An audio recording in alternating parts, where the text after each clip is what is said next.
I never could live a lie. I said too much, I let it get the best of me, until it took the rest of me. I thought it was worth the fight, to fight for what's right, to right all the wrongs, to say it in our songs, to know we belong. No one understands, they don't have the desire, got their hands in the fire, and I do it again. We give it all we can, all we have is desire, got their hands in the fire, we burn and still say never say, never say, never say, never again. I never say, never say, never say, never again.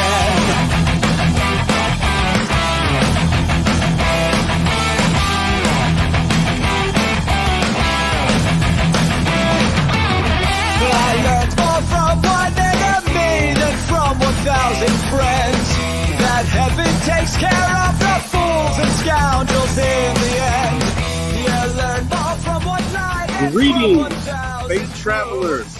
Welcome home. You've just tuned your dial to Spaced Out Radio, the only place where you can own the night. I am your host, Mr. Rob G. And tonight we're broadcasting to you on the terrestrial affiliates across North America and digitally on TalkStream Live, KPNL, and Odyssey Radio. Remember, you can access our archives for free at youtube.com/Spaced Out Radio. And while you're there, please consider hitting that subscribe button. Don't forget to follow us on Twitter and Instagram at Spaced Out Radio and at Spaced Out Radio Show. Our website is spacedoutradio.com, where the options are endless. You can stay up to date with the SOR Newswire, get some official Spaced Out swag, plus you can rock out to some Bumblefoot and oh so much more. Welcome to the After Hours. Welcome to the show. We're going to have a great show tonight. We're going to have our guest, Debz Shakti, great friend, coming in. Awesome conversation.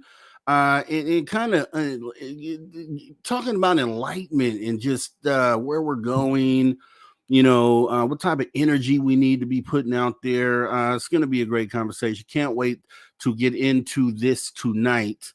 Definitely want to thank everyone for joining us here. And who do we have in our medal positions? Looks like Race Fan with the gold, Deb from Sacramento with the silver, and Eternity Eternal with the bronze. Oh, okay, that's nice. Definitely glad to see you guys coming in. Appreciate you being the first ones in as well.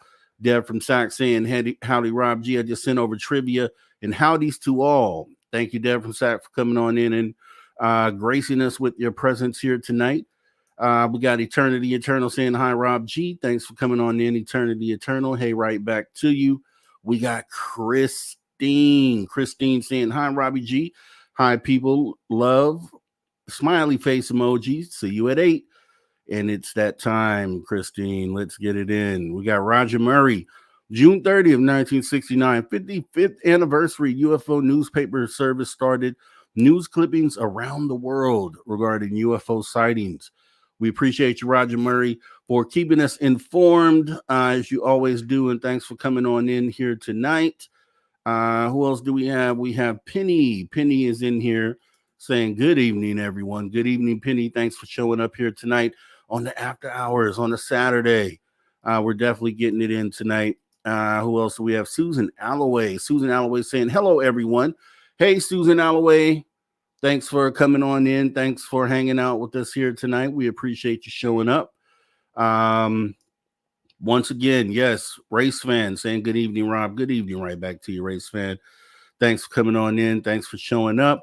Jim, thanks for coming on in. We appreciate you. Thanks for supporting the show tonight. We got Jessica S. Jessica S. is in the building saying, hi, Mr. Rob G. Mods, chatters, guest, Debz Shakti. Happy Saturday. Love to all. Right back to you. That's the energy that we need in here tonight. Really do appreciate you showing up and bringing that energy. Let's see. Corey is in the building. Yes, he is, saying, you the man, Mr. Rob G. You the man, Corey, or the lady. We still haven't gotten that one straight.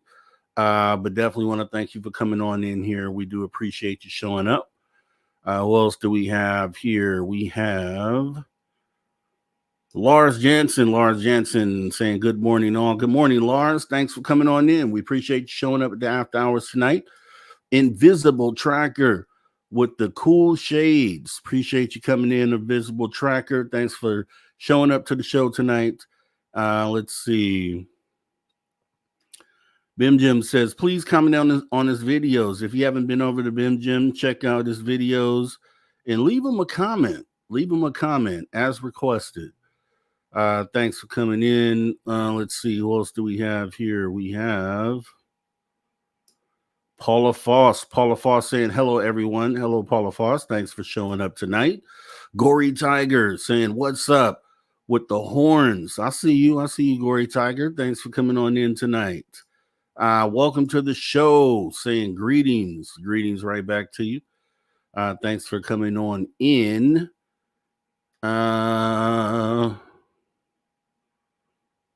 Let's see, who else do we have? We got Aloha Dave. Saludos a todo de Mexico. Greetings to everyone from Mexico, right? Like I say, Aloha Dave is keeping us bilingual always, so you can learn a little Spanish. Why not, right? Why not? Let's see, coming on down the list, who else has shown up here? Yeah, W. Decker. W. Decker's definitely in the building, saying howdy, everybody. Hey, right back to you, W. Decker. Thanks for coming in. Thanks for supporting the show tonight. We appreciate you, man. We really, really do. Who else do we have? Melvin from Mars saying hello, SOR family. Hey, Melvin from Mars. Thanks for showing up. It's another Saturday. We're here. Seems like time just flies by, right? Because I swear, it was like yesterday. I was just sitting up here talking about welcome and talking about Saturday. So, yeah, I don't know. Appreciate you coming in though. Let's see, who else do we have? We have the guest in the back, Debz Shakti, saying, hey, everyone, can't wait to talk to you all tonight. And make sure you get some really good questions set up for Debz tonight. This conversation is going to go the way that it goes, and we would love your input. We would definitely love you guys inputting your opinions and knowledge into the conversation. Who else do we have? I just saw him. Where is he at? I just saw him. There he goes. Carl Bittner. Cannot forget Carl Bittner. Hi, Rob, Debz, and all you spacey after hour spaced out peeps. Appreciate you, Carl Bittner, coming in. This is the type of energy I like. I like it, when it gets like this. And Deb from SAC, first one out the gate with the super chat. We appreciate you saying, let's get this party started. Sweet Robbie G. We're going to do it. We're going to do that just for you, Deb, just for you. I'm pointing at you, just for you. Definitely. So let's go down the list and see. Super crazy movie geek saying, what about me? Cry face. Oh no. Super crazy movie. Let's stop for a second. Super crazy movie geek. Thank you so much for coming in tonight. I appreciate you. Thank you. So hopefully that frown turns upside down. Who else do we have here? We got Richard Minnick saying good evening. Good evening, Richard Minnick. Thanks for coming on in. We do appreciate you showing up to the show tonight. Tamothman is out there saying, Roger, hello. Hey, Tamothman, thanks for coming on in. We appreciate you. And also, thanks for your support, W. Decker, saying have a great show, everybody. Thank you so much for your support of Spaced Out Radio. We do appreciate you, sir. Let's see. We are moving down the list, and I think we are current. Are we current? Yes, we are current. Wow. Okay. All right. So we're going to get right into what we do on a Saturday, every Saturday. Some people feel certain ways about the weekly review, but some people really appreciate it. We're going to keep doing it because we promote SOR all the time here. So without further delay, let's hop in the SOR time machine and go back in time and see the week that was Spaced Out Radio. You guys kick back. If you missed anything, make sure you go into our archives at youtube.com/Spaced Out Radio and watch any of these episodes that you may have missed this week. Here we go. Lon, as you get reports coming on in, I love how you write them out, because you're not changing the words, you're not changing the testimony that people give you, you're not massaging it in order to make eh, something look a little bit more exaggerated. Why do you keep it the exact way when so many others change it? All right. Well, I look at it this way: if they're willing to come forward and give me their story, I'm going to present it the way they gave it to me. I don't want to embellish it. I don't want their story coming to me as being embellished, and I'm not going to embellish it myself. That's just not the way to do it. Um, So most people I'm associated with are the same way. why do you think so many others do? They do. I know. I don't know why. I guess they suppose it's going to I don't know, it's going to impress more readers and build their, and maybe it does. I don't know if it does or not. The biggest problem right now with especially stories that are read on the internet or on YouTube or such, unfortunately,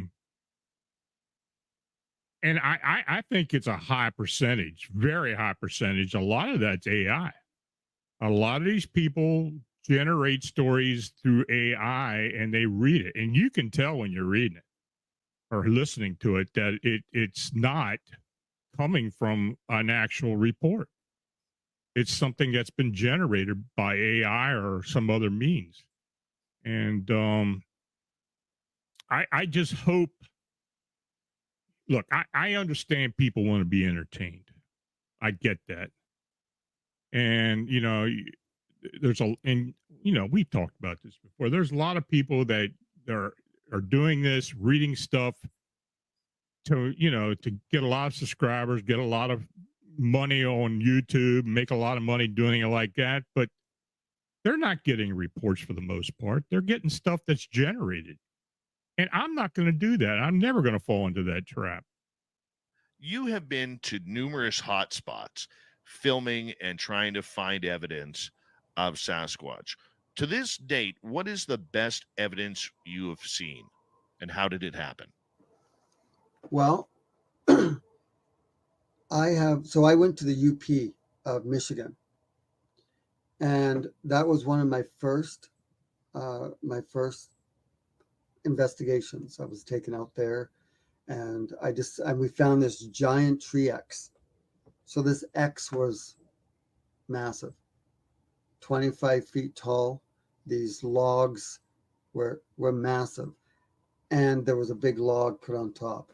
So me, being the smartest guy on the planet, I'm like, turn to all the researchers and say, hey, I'm going to sleep. I'm going to put a hammock underneath the tree X. I'm going to sleep there. And of course, they're all like, you're crazy. We believe that the X stands for don't go past here. This is our territory. So I'm like, yeah, okay. So that night, first off, when we were walking toward, so it was like, must have been midnight, and we're walking towards for the end of the night to go to bed.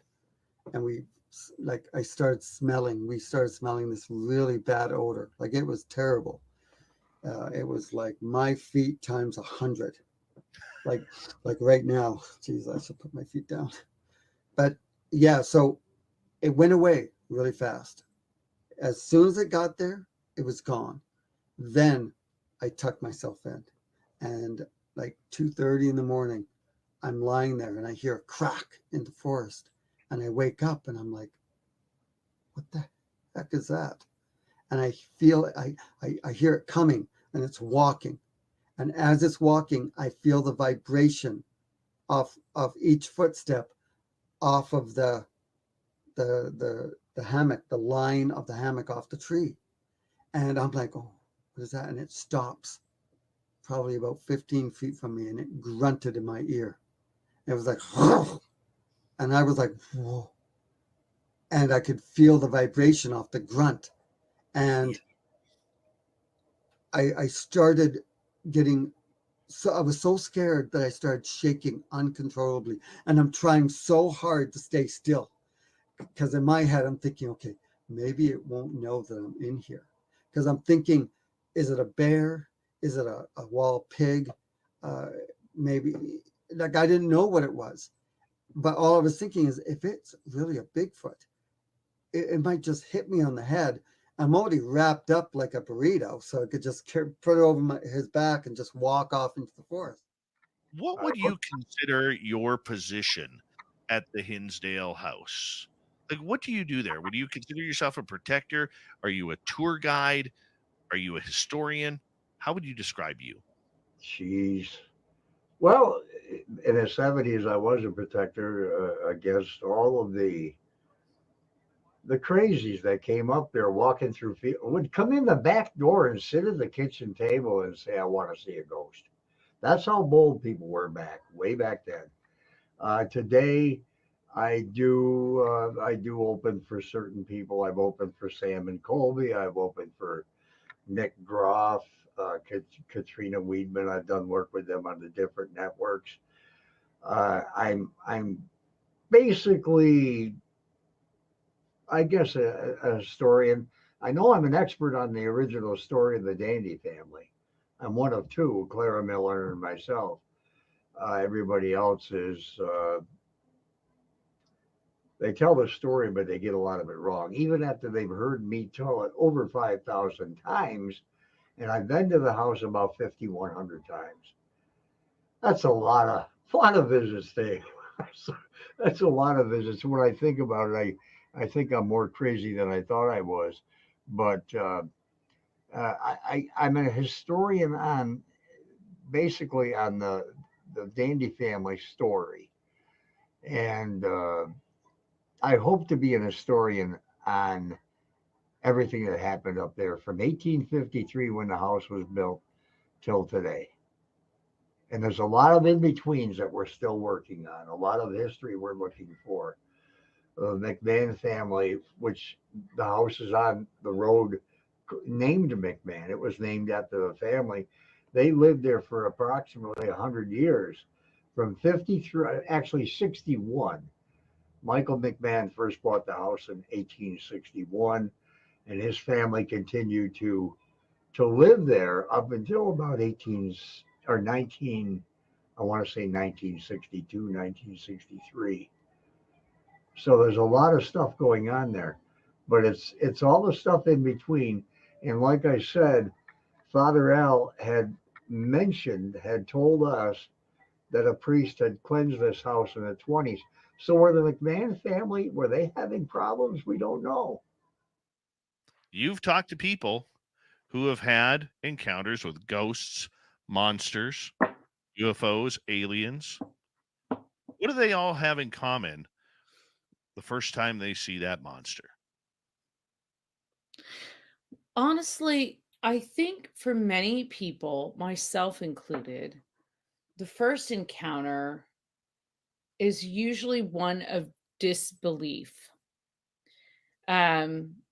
Frequently, it's a short encounter and it doesn't quite compute. And so it's usually after the second or third sighting. Okay, so a cousin of mine who they might be listening tonight. Hi, Michael Jason. He has regular encounters with Bigfoot, as do his children. And I believe even his wife has had heard or seen a couple of things. And I think what happens is the first time you can sort of explain it away. The second time you start really questioning about the first time. And by the third time, you're a believer. That doesn't mean that things aren't scary. I think anything unknown is typically scary for people. I am not afraid of monsters at all.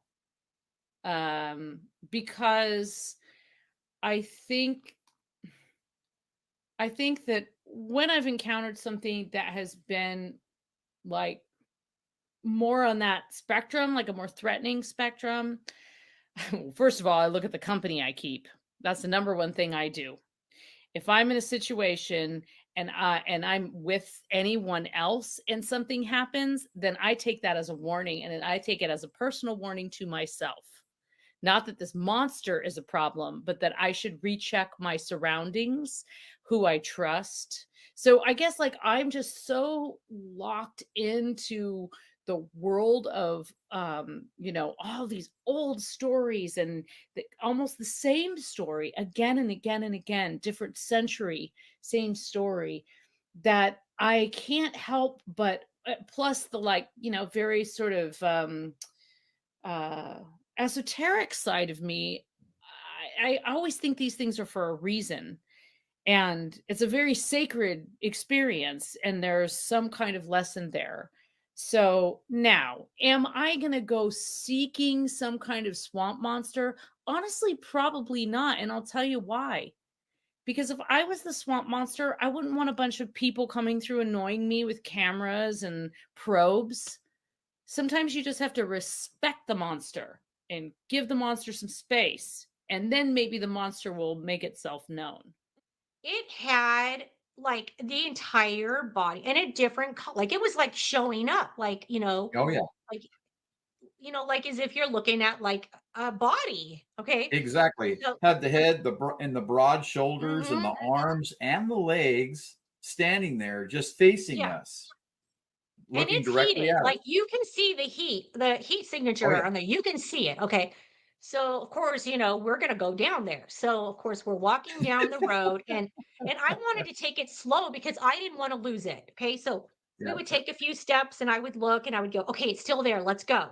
And then I would like take a few steps and I make sure I can still see it. And that thing stayed on there the entire time we walked down that road. Well, just Almost as we get close to that tree, it's like it just kind of dissipates into and the tree, phased like as out. if now fades out, like we're looking at a tree. And I'm like, there's no way. Uh There's huh. no way because a tree just looks like a tree. And when you're scanning it around, all you see are trees, trees, trees, trees, trees. And this one's got a full blown like body standing there, a very Exactly. large body standing Right. there. Yeah, and And you know so, what? I yeah, come go from ahead. the more of a scientific background. Like, I need to see it, I need to understand it. I'm trying to rationalize it. That's what I do.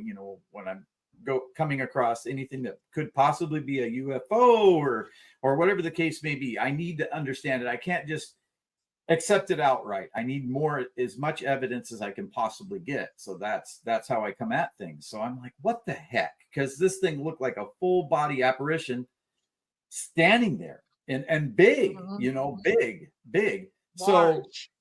we get up to it and it just fades away. You're like, what the heck? And that doesn't Oh, make even the sense. coloring changed. It went from like Yeah. really bright red to like faded into like a yellow. And Uh-huh. then by the time you get there, it's gone.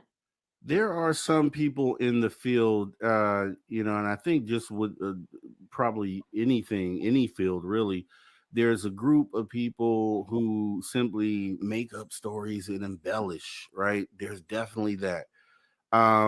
What, where do you stand in that? Like, there's different elements of this. So and I have no experience with this at all, is why I'm asking, but things like mind speak and some people say that they interact with Bigfoot every day, like a human would.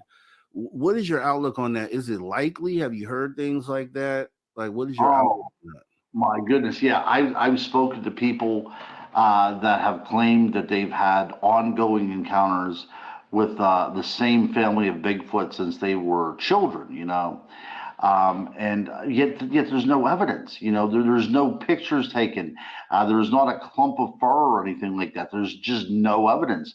And you would think that if you were having, day-to-day interactions with these creatures, you would want them to be proven. I'm not saying that you would want someone to go out there and hunt them, but you would want to say, hey, look, I just want to let you know I have the answer to this question.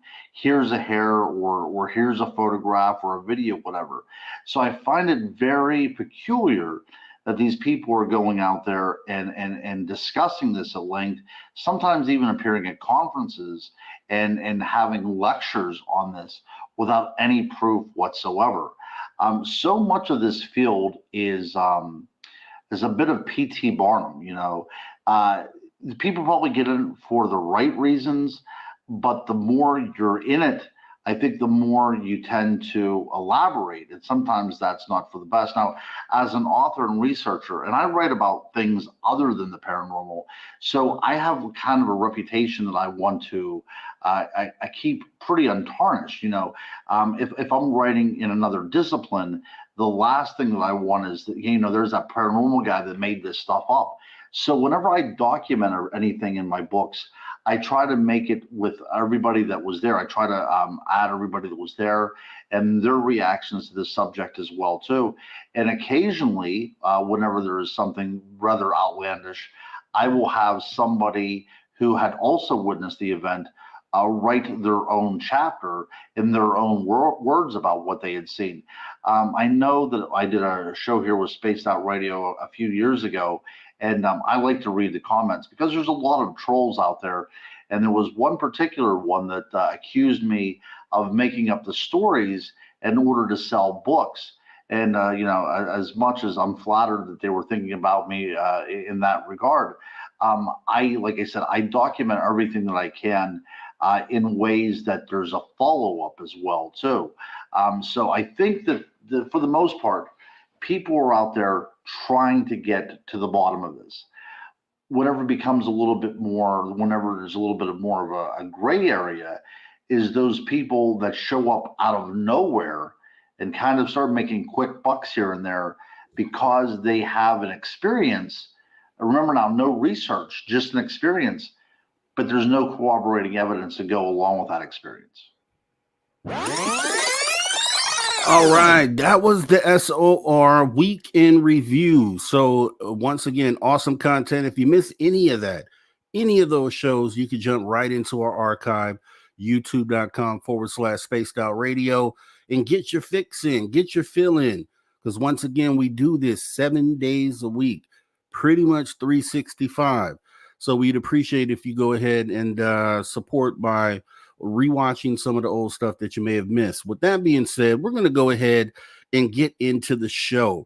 Our guest here for tonight is a professional quantum hypnotherapist, open channel, into CE5, has a really great energy, and I always love speaking with this next guest, and I'm going to go ahead and bring her in. I know you guys all know who this is. Ladies and gentlemen, Debz Shakti. Hello, Debz. How are you? Hi, Rob. Hi, everybody. It's so good to be here again. Thank you for having me. So glad to have you back here. And real quick, I want to stop and just say, hey, the Last Key Hustle, thanks for the awesome support tonight. Thank you for the super chat. SOR appreciates it. Dave, I'm sure, appreciates it. And to answer the question that was in the chat, that was Melvin from Mars, who says, has Dave checked in with you, Rob? Not yet. So that's a good thing. That means everything's going well. It means either that or he became a Bigfoot burrito, and we won't find out until maybe, tomorrow or some other day, whoever survives to come back to tell the tale. So, yeah, Debz, definitely glad to have you here. Like I say, you always bring great energy. You always talk about the right stuff. And it's refreshing to be able to have those sort of conversations that move this thing forward. What have you been up to? How have things been? Things have been whirlwind busy. They seem to just get busier and busier. I retired from corporate life 2 years ago thinking, oh, this will be a breeze and I can just do what I like, as I like. And I am just working all the time. It's just been wonderful. And I've been traveling a lot lately too. So, doing retreats and, taking care of business, but there's just a lot going on in the world. And I think, just that energy is accelerating everywhere for everyone. And for me, it just feels good. It's exciting. And I love to just grab as much of that excitement as I possibly can. But yeah, I just got back from California. I was supposed to go out and help lead some CE5s at Disclosure Fest. And the day before I was supposed to leave, they closed it down because of the wildfires. Yeah. But it was a blessing for me anyway. I got to go out and spend more time with my family. I'm originally from there, so from Southern California. So it turned out to be a wonderful, different kind of trip. And now I'm back and trying to catch up with everyone. So yeah.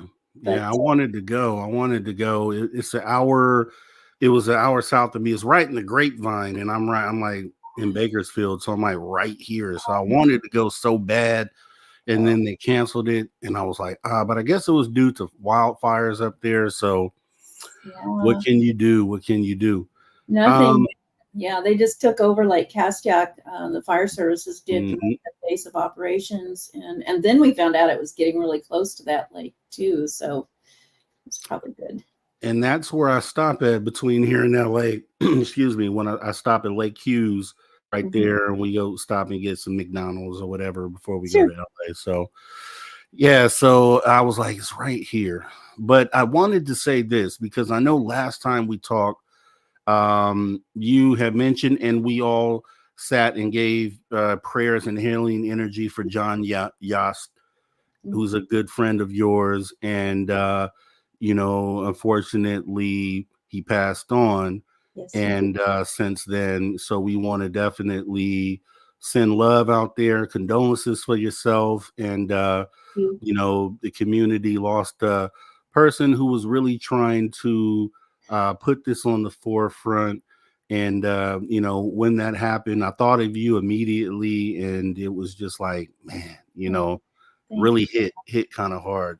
Yeah, it hit all of us really hard. We fought real hard to help to keep him alive.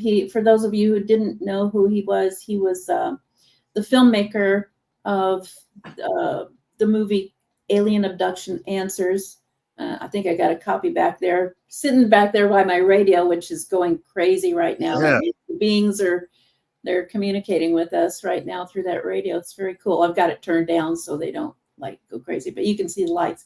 But anyway, he was a filmmaker, and my very best guy friend outside of my marriage. We worked really hard together on that film. It features his story of alien abduction when he was a little child and how it affected his life. And then my work with him and all of the experiencers in the movie, except for Whitley Strieber, who is, his own entity, as we all know. But John, we were getting ready to make the second of 3 films. We were in the middle of it, actually.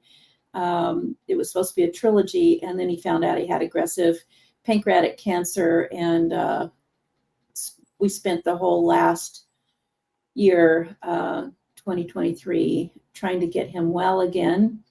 And he fought a really good fight. It just wasn't meant to be. But the dude has not left me alone since he passed out of this plane. He just saying the mission is still on. Don't sit on your laurels. I'm helping you from this plane. And so I really don't know how it's going to come about. And I'm just kind of going with the flow on it. But he was out to change the world. And I think he really did. That film has touched so many hearts. It really has. It's a deeply moving film for anybody who hasn't seen it. You can stream it just about anywhere. So, and I think it's even free on Tubi, by the way. So yeah, it was really heavy. And and like I said, I thought of you immediately.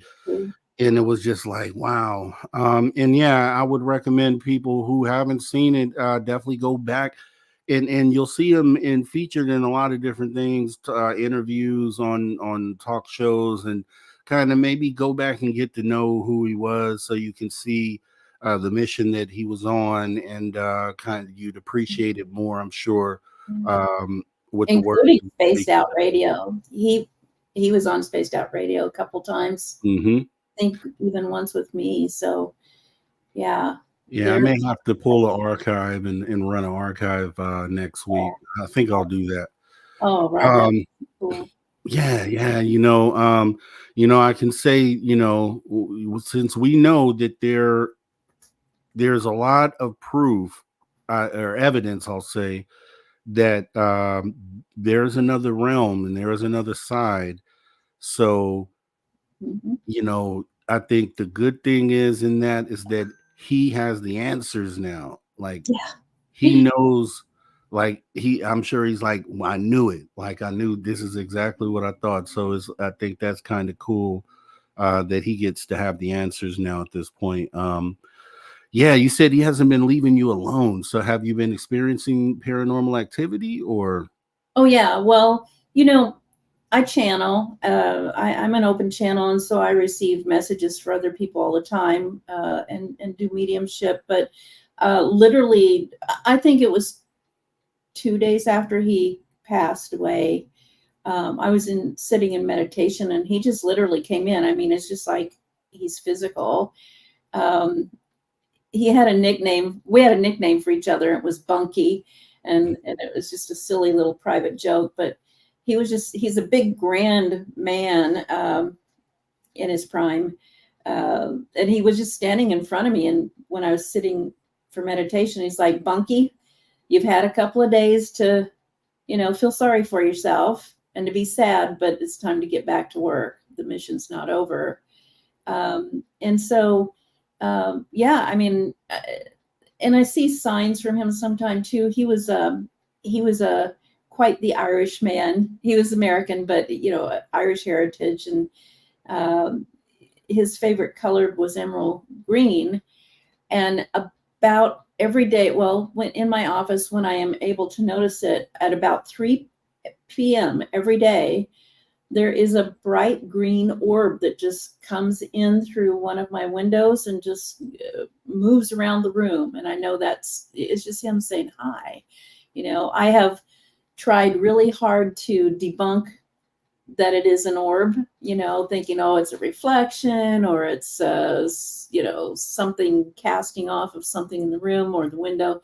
But no, it comes from different places and it goes all over the room. So he comes in many forms, but often just I just hear his voice, I see him, and he gives me ideas, and I just go with them. So he's been a really good guide.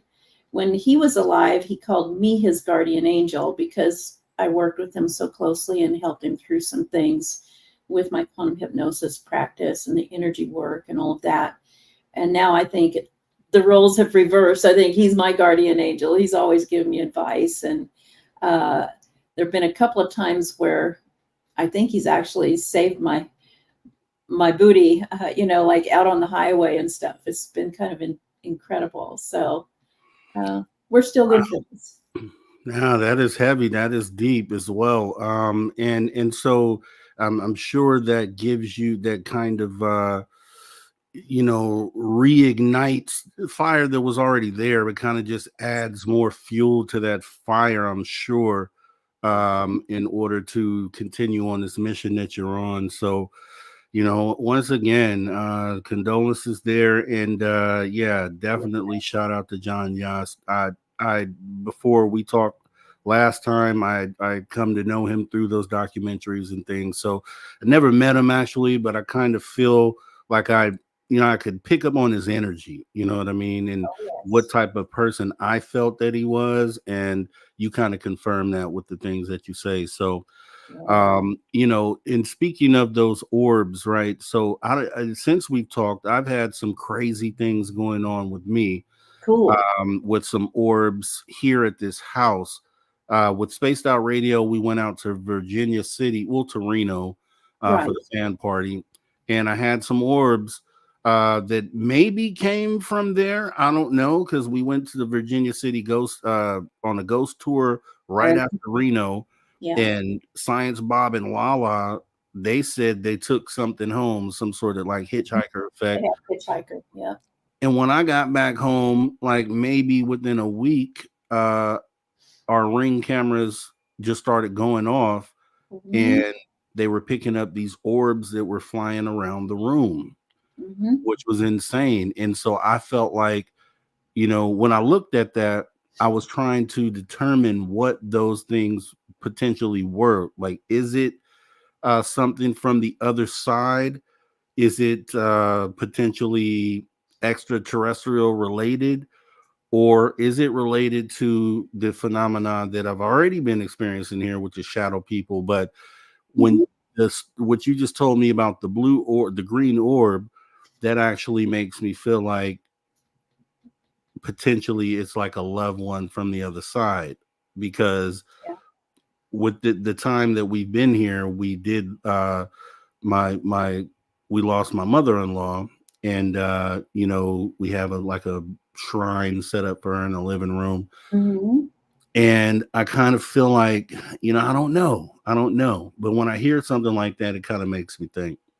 Yeah. Well, you know, we may have talked about this before, and for the listeners who are new to me, I'm very spiritual. I'm kind of right down the middle, split between spirituality and science.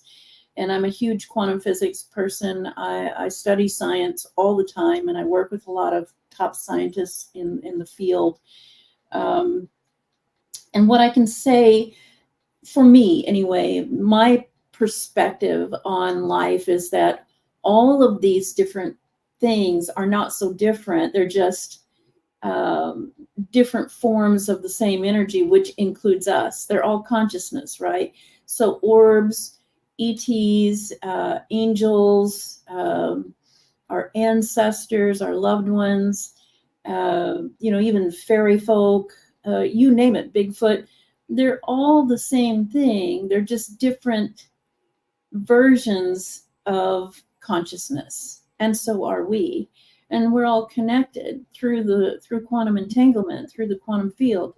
So, but they express in different ways. I've always felt like orbs they're twofold. They show the heart of a consciousness. They're kind of the exemplification, if you will, of someone's heart. But also they are the fastest and easiest vehicle to travel between any 2 points in the field in non-local consciousness. And so when we see orbs, I believe that they are someone's condensed soul, if you will, their heart, their consciousness coming through a multidimensional field to, you know, interact with you.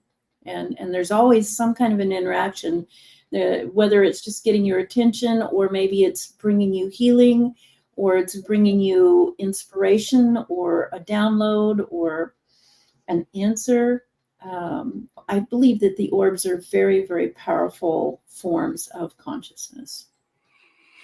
Yeah, what made me think about this is when it happened to me, I went and researched other situations where people had caught these orbs on Ring cameras, and I found a lot of them.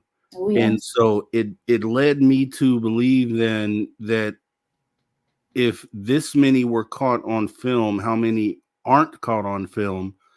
And then I started thinking about how these things are probably everywhere. Like they're probably all over the place at every time. You know They what I are. mean? Yes. They And are, so, just like all consciousness is. yeah, Everything, you know, from a quantum physics perspective, just a little science lesson for those who haven't heard it before, everything is made of energy, and it's all made of the same energy, but it expresses in different ways via its vibrational frequency. So depending on how fast or slow it's moving, you know, vibrating, um, you know, if we just take the subject of water is a liquid, you know, it's H2O, it's hydrogen and oxygen put together. And so it's a liquid. But if you put it in the freezer, the molecules, the atoms slow down in their vibrational state and they become a solid, but it's still H2O. You put it in a pan on a hot stove, it turns back into a liquid, and then it turns into steam and evaporates, and it's a gas. So it's all still the same energy, but it's changed its form and function via its vibrational state. So, and all of that, all of life is the same energy, but it's changed by its vibrational state, and that's how it expresses, including us. And it all exists in one place all the time, forever. If you get your mind around that. And that's the big brain buster, you know. So how do we describe all these things? Well, as humans in the third dimensional space, the way we describe it is we made up a thing called time, and we made up a thing called space, distance. And so we can measure, oh, this existed yesterday, but it doesn't exist here today, at least from my perspective. But it's just kind of cherry picking. So in my work, in quantum hypnosis especially, I can help a person get really relaxed and very balanced. I mean, you have to have some balance in your being, in your own vibrational state, to be able to,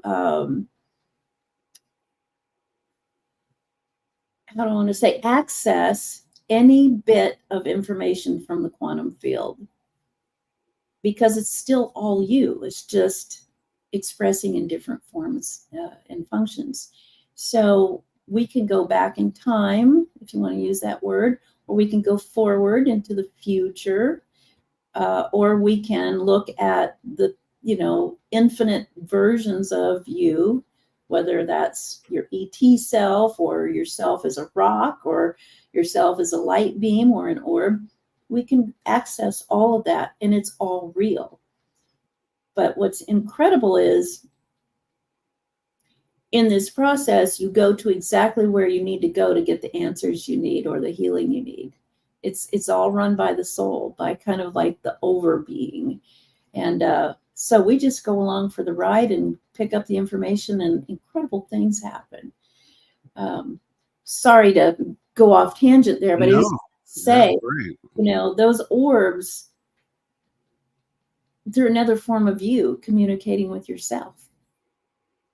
Yeah, and going into that, because like you just stated, the way we perceive time, the way we look at time, I thought about that because I think about a lot of stuff. And when I thought about time, the closest thing that I could point to that would be something maybe everyone has experienced is if you've stayed up for a couple days straight, like if for whatever you couldn't go to sleep, stayed up 2 days straight, and you don't remember what day it is, you lose track of the day, what day it is. And I think that's because our days are broken up by sleep cycles, and that's kind of how we look at time. So we look at it as yesterday, like it's a separate thing from today, although it's a continuous thing. It's a continuous line. Yes. That is unbroken, and we just separate it by sleep cycles. And it's in the energy thing. So I had a theory as well on that, and it was how energy is everywhere. It powers the universe. It powers everything from us all the way to the opposite end of the universe. Yeah. And I'm feeling like, because people say, okay, the consciousness doesn't live in the brain. And I'm thinking, okay, well, what is the brain's purpose? And what theory that I came up with is that the brain is what allows the body to receive the energy to animate us. So it's almost like the plug on a lamp, right? You plug it in the wall and you tap in to the energy and it allows the light to shine. And so when you pass, you're unplugging that light from the power source, but the energy still exists. The energy is still there continuously and all the time. And so that's and I was trying to think of, okay, so the brain isn't the thing that holds the conscious, then how could we explain that? And I think that might be a way to do it, almost like wireless charging, even. Yeah. Like your brain is what you need to be able to receive the energy to animate the body. Crazy. It's the bridge. It's the bridge. I like to tell people that this body that we have, it's a spacesuit for us, right? We are consciousness, but to experience life in a valid way in the third dimensional experience here, we have to have a spacesuit, or we wouldn't be able to, we wouldn't have feelings, we wouldn't have sensory stuff. We're consciousness. So we put on this spacesuit, and the operating system of the spacesuit is the brain, right? And then, our eyes are kind of the visor or the viewing windshield of that spacesuit, if you will, and so forth. And it's kind of a rudimentary spacesuit compared to who we really are. We're unlimited, infinite beings. And so the brain that is the operating system, it's also pretty small. I compare it to a flash drive, that you plug into your computer with just a little bit of information. It mostly has information to keep the spacesuit running correctly, right? And not get run over by a car or something. But if the brain is the flash drive, our consciousness is the cloud. Everything exists in the cloud, right? And we have access to that. You just need to learn the right search terms to type into the window there. But I love your explanation of it being like the charging port or the plug, because it is the bridge. The brain is kind of the bridge between true consciousness and the physical experience. Yeah. And so once we decide to unplug, it doesn't mean that we cease to exist. We're still existing. We're just viewing it from a different perspective. And I must say, I've had 2 near-death experiences, so I can pretty much tell you the truth, because they were both very similar. But when we leave this place, when we take off our spacesuit, we realize just how limited our perspective is in that spacesuit.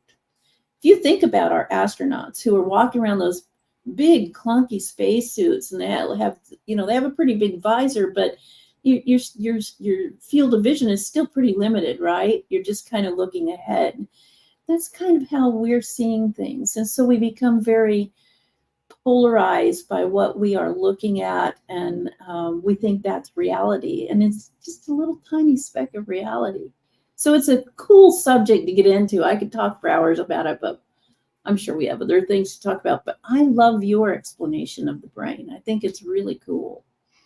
Wow, appreciate that. And with you saying that with the cloud, because the thing is that, like, we can talk about this and understand what we're saying because we're thinking the same thing. But for someone else out there that may not be thinking like that, it's cool to be able to put together a scenario that they can visualize and be like, oh, okay, I get it now. I get it.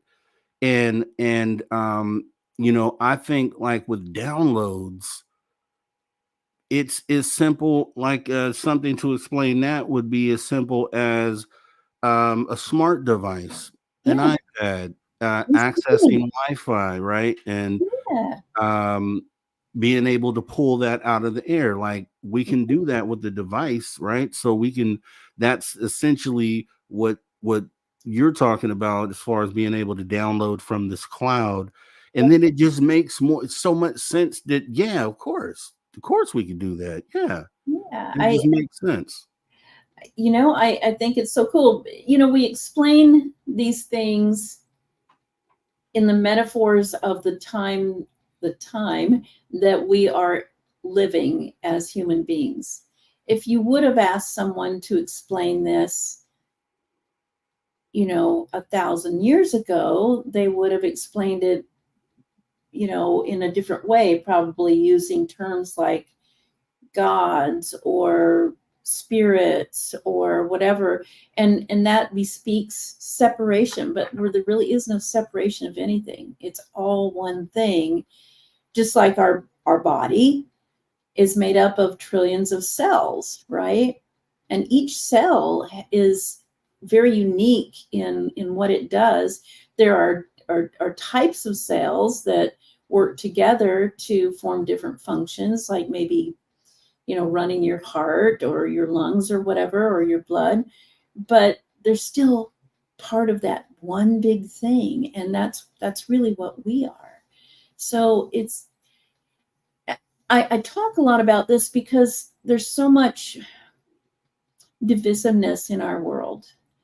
In the third dimension, especially human beings, for some reason, we got polarized into thinking there's good and there's bad, there's light and there's dark, it's all about categorization and what is closest to being similar to me is safe. It feels safe, right? Anything that is different is suspect, and anything that's unknown that we don't know anything about is to be feared.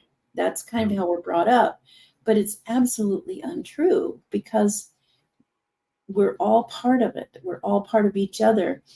And the main set of beings that I channel, the star teachers, say this all the time. They're very highly advanced beings, but they say that they're us on a higher frequency.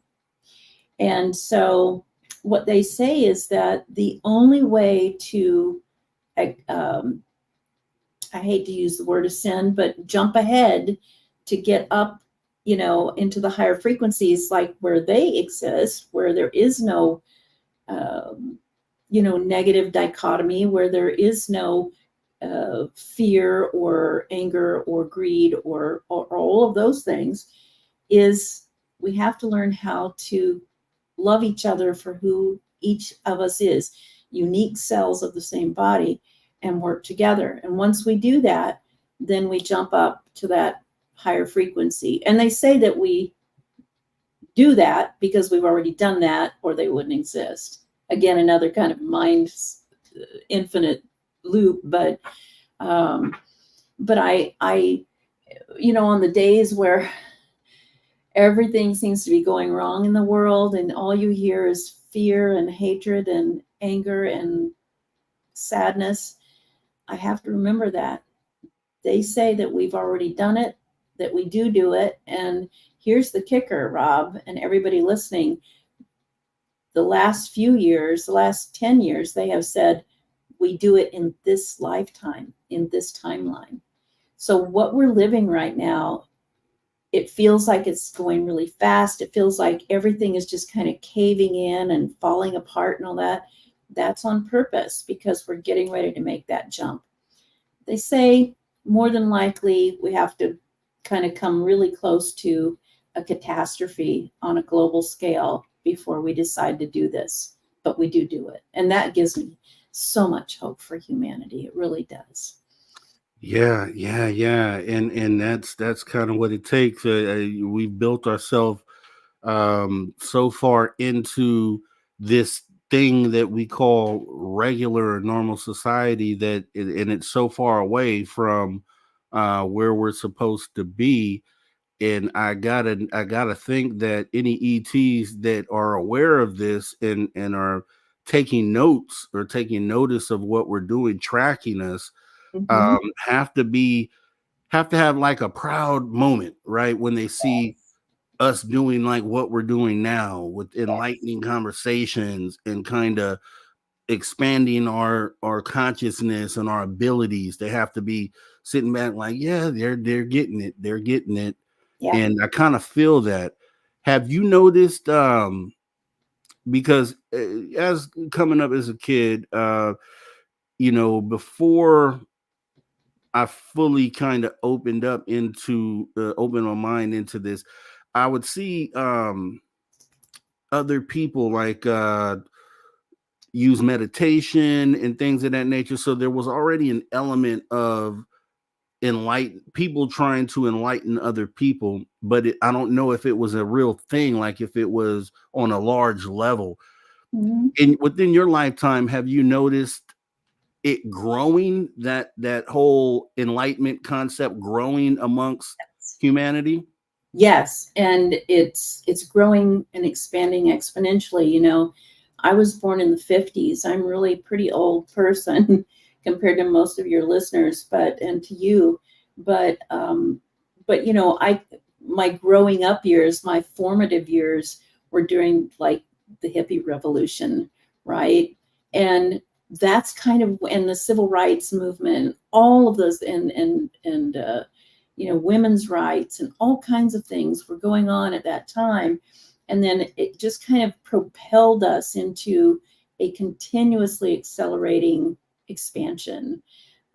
People's minds keep opening more and more. And with that, their hearts keep opening more and more. And they're questioning things all the time. You know, what used to be everybody's comfort zone, especially here in the United States, you know, where everybody, you know, kind of had some decent abundance. Most people did. They didn't want to rock the boat because they didn't want things to change. And so you hear a lot of people talking about going back to the good old days, you know, when such and such happened. Well, these are the good old days, my friend, because we are literally creating something new every single day, each of us. And I think it's very imperative. And again, this is another message that comes through the teachers and many other very wise channeled beings. The way we do this is not by fighting. It's not by revolting or anything. It's by being the very best you can be. And it turns viral. If everybody was just the best person that they could be and very conscious of how they affect everything in their world around them, and is just acting very loving and motivated to help each other, the world would change overnight, and it will change overnight. Watch it. It's like we're almost about to hit critical mass. I'm sure you can feel it. For most people, it feels scary. It feels like pressure. It feels like everything's about to explode, but it has to before something new can be built. You're totally right. And actually, that's what drives me. That right there. So we're going to go ahead and stop real quick, take a pause for the cause as we get ready to jump into our break and come back with hour number 2 of Spaced Out Radio. You guys don't go anywhere. Stay right there. Don't move. Conversations that move the needle. Conversations that move the needle. You're listening to After Hours with Mr. Rob G on the only place where you can own the night. Spaced Out Radio. Spaced Out Radio. You've tuned your dial to the right frequency.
All right, everybody. Welcome back to Spaced Out Radio after hour number 2 with me, your host, Mr. Rob G, as we go ahead and get ready to jump into the conversation or back into the conversation.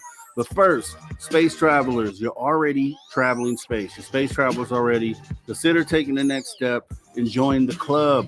That's right. You can join our Spaced Out Radio Space Travelers Club for as little as $5 by going on over to our Patreon. Consider doing that if you wouldn't mind, as we go ahead and get back with our guest here, Debz Shakti.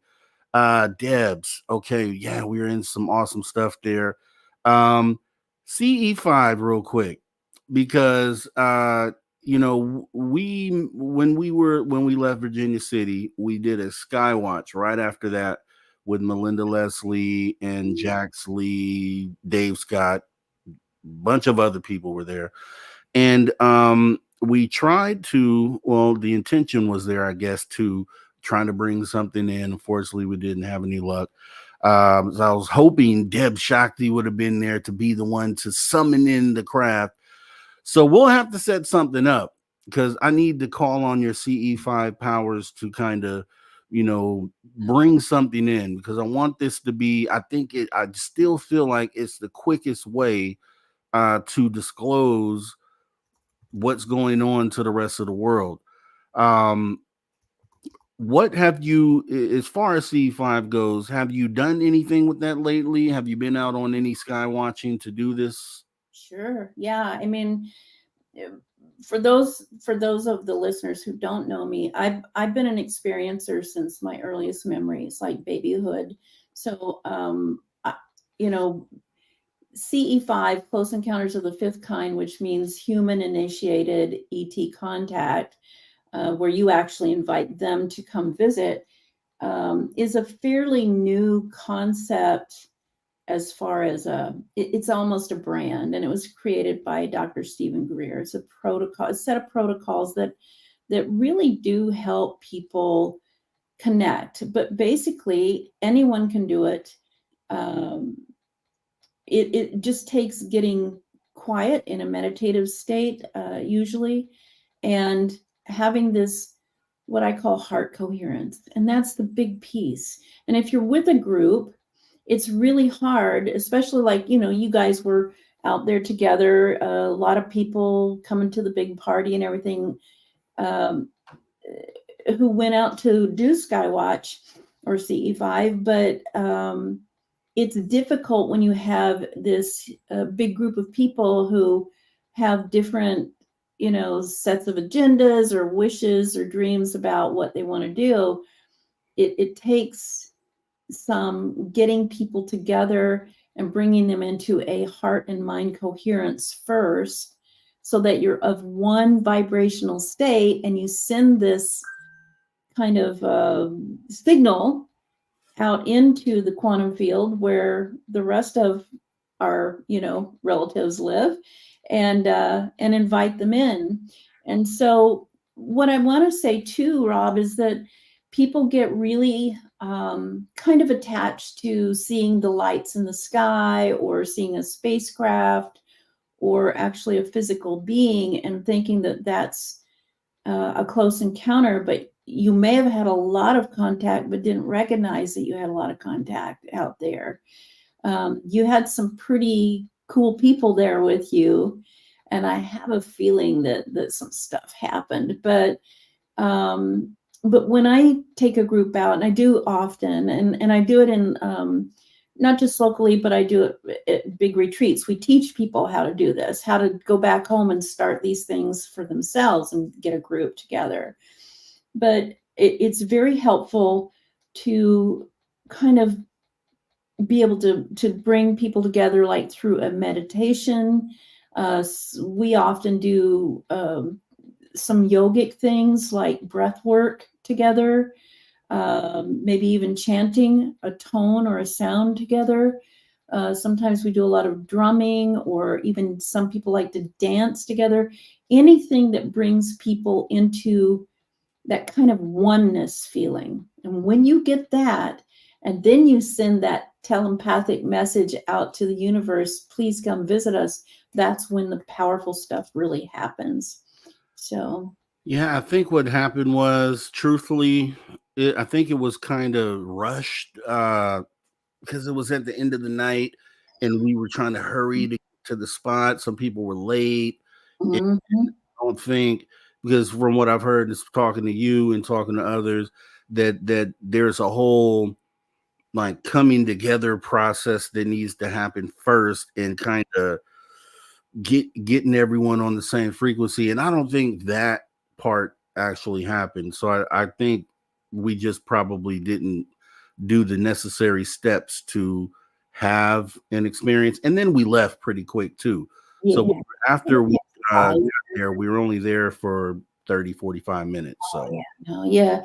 No, we're usually out there the whole evening. We usually start a little before sunset so we can get set up. Usually we'll get into a circle and then we'll do some of these things together. We'll lead you through some breath work or some toning and definitely through deep guided meditation. Sometimes we'll play special music or tones, and that puts you into the theta brainwave state. And again, we're getting into some quantum hypnosis stuff, but that's where you go. You to get into the field, you have to change your brainwave state. When you're in a hurry and you're super tired, you've had a long day or a long several bunch of days like you guys did at the party, you're rushing out to the site, it's all kind of discombobulated. yeah. It feels fragmented, and so you can't get into that theta state. You're still in beta at the very least, alpha, and it's really hard to connect with beings of a higher vibrational frequency, which these beings are, when you're in that state. And they're very cognizant of that, and they're very respectful of that. If people in your group are feeling fragmented or frustrated or any kind of a lower vibrational emotion, even if somebody there is a little afraid, especially if they're a little afraid and they don't want to admit it, they won't show up because they're very respectful of the human psyche and their feelings. But no, next year definitely will try to get out there. I would love to help. That's what I was going to do at Disclosure Fest. Again though, it's funny. The promoters were like, "Yeah, you can have an hour at the end of the night. After all the music's over. By then everybody's pretty wasted, and an hour." It's cool and all, but it's not enough time to get everybody into coherence. You really want to have an experience, and if you've been out under the lights and everything, it takes a while to even get your night vision so you can actually see what's happening in the sky and around you.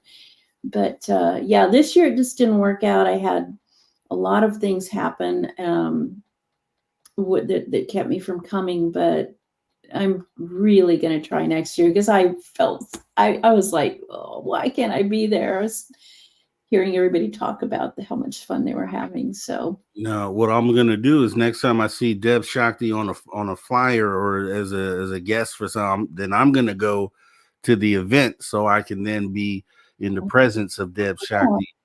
But well, no, you're right. Go ahead.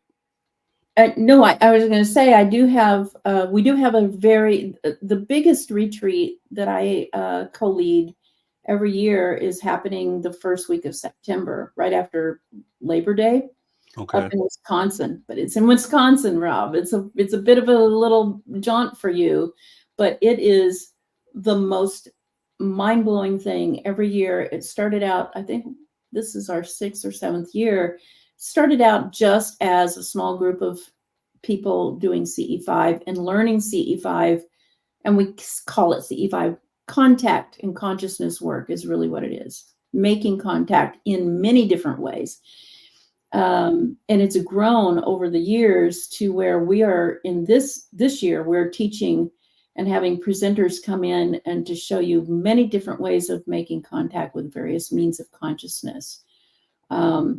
So if anybody's interested, go to my website or go to the Facebook page, You know, all of my stuff is under Debz Shakti except Facebook, because Facebook made me stop using Debz Shakti because they said it wasn't my legal name. So That. under DL Buller, but if you just go to the website, you'll connect with everything. But there, that is, we have tremendous contact at that thing, and people just come away from it going, I can't believe that this has been going on all my life and I didn't know it, you know?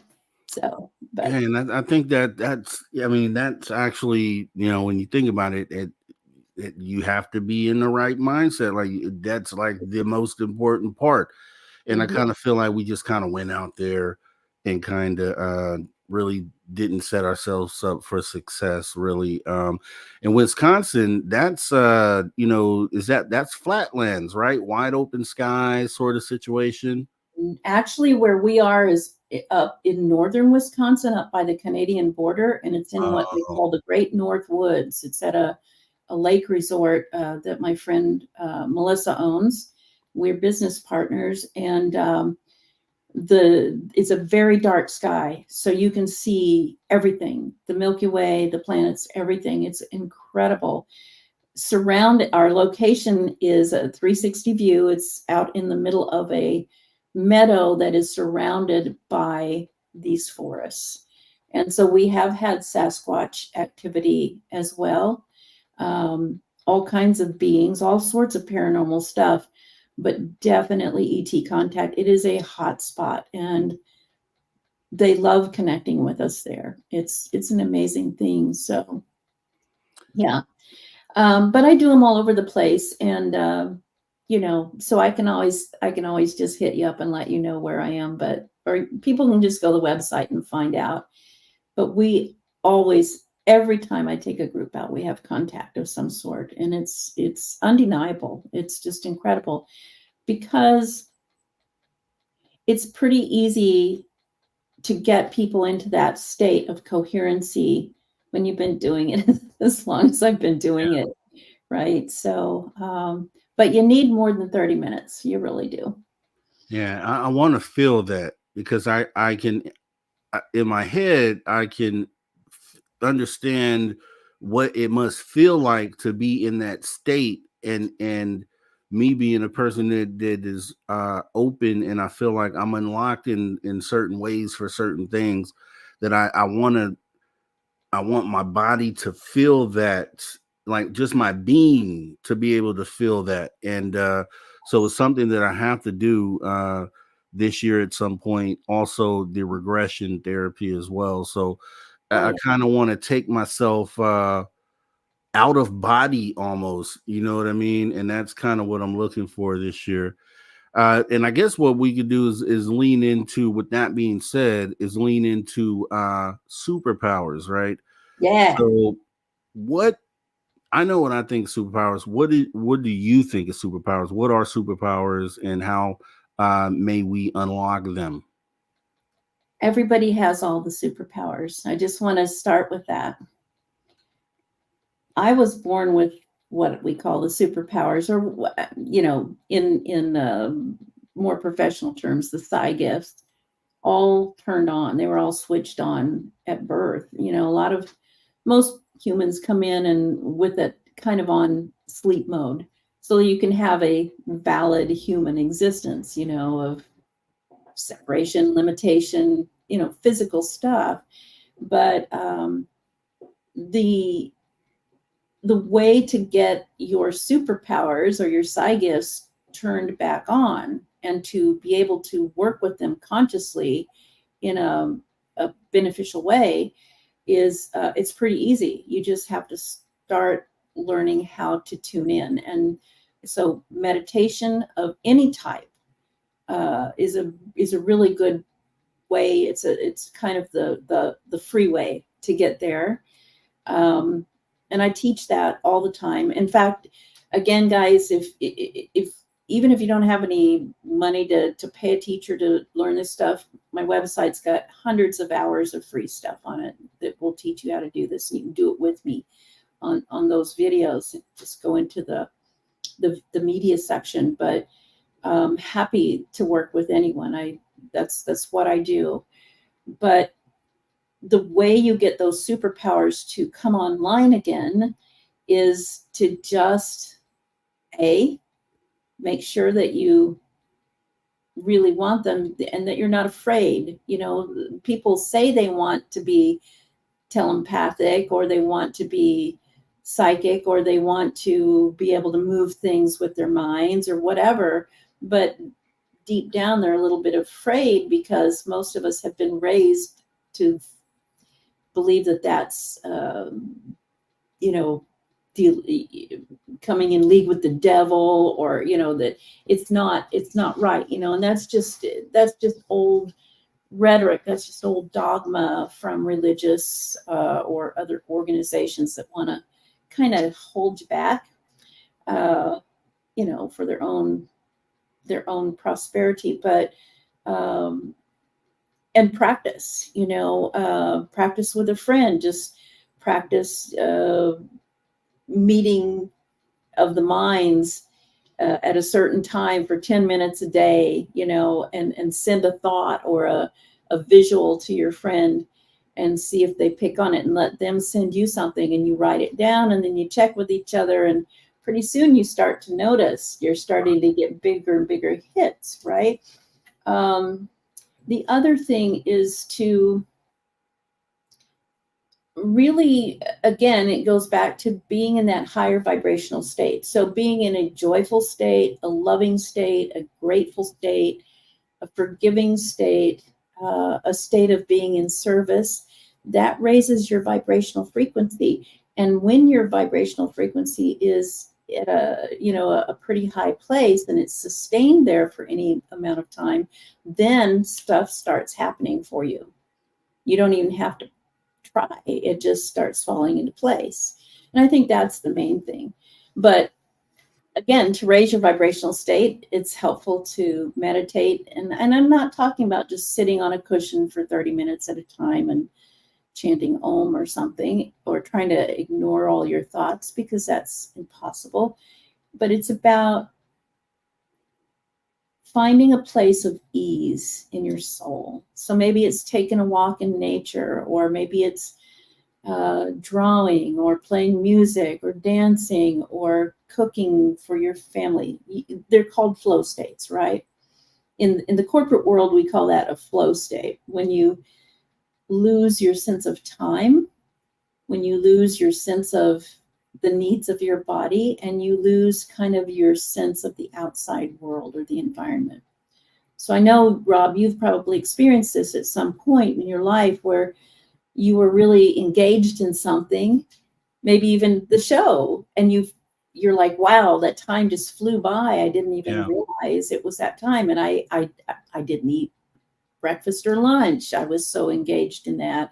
I didn't notice my body. Or somebody might be telling you, you're engaged in painting or writing a book or something, and someone's like, dude, don't you hear the fire alarm going off in the building? It's time to get out of here. And you didn't. That's a flow state, which means you're in coherence. You're in that high vibrational state.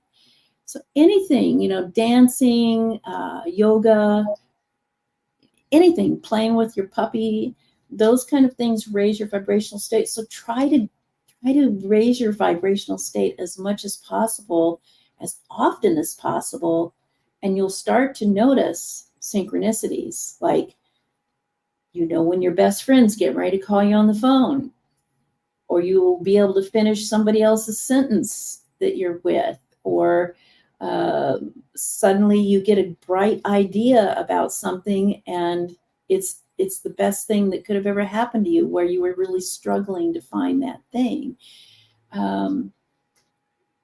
It's just easier to connect to the quantum field where all information lies when you're in a higher vibrational state.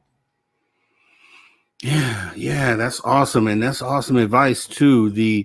That exercise of writing something down, and that is a good one right there. And I could see how that would sharpen your ability, and you get direct results to know if you are progressing. So that's actually really cool. What I was going to say was the synchronicities. And, there was a time when, and not actually too long ago, because I feel like I've always been unlocked on certain things just due to my creativity and things of that nature. But as far as getting into this consciousness and understanding what all this is and kind of putting names and definitions to the things that I'm experiencing, it's strange because before that point, I would look at meditation and psychics and things of that nature and be like, well, I can't connect the dots on how that is possible. And I feel like there's people out there definitely are people out there who also see it that way too. They just don't get how a physical person is able to tap into this consciousness like that. So they look at it as something that isn't real or isn't possible. But then once you get on this side of it, then you see how everything does make sense. Now, when you get the explanations and, you realize that deja vu is a part of that. And because before you really had no definite or way to explain what that was, you just, for some reason, know you had deja vu. But once you get on the consciousness side, then you understand that this is like one of your superpowers. Yes. And there's so many more for you to unlock. I was like, we have, in our physical being in society, we know of the 5 senses that we have, but we have probably 15 senses, ones that we haven't tapped into yet. Yeah, I think everything is infinite, including our senses. I mean, we just don't know it. We don't know what we don't know, especially in this little spacesuit, right? We couldn't hold all that information in that operating system, the brain, but it's just allowing yourself to let go of preconceived notions, childhood indoctrination or media programming, all of that, and just allowing yourself to be like a little kid who's full of wonder, right? When you were a little kid, anything was possible, wasn't it? You believed anything was possible. Yeah. Well, it's the truth. Anything is possible.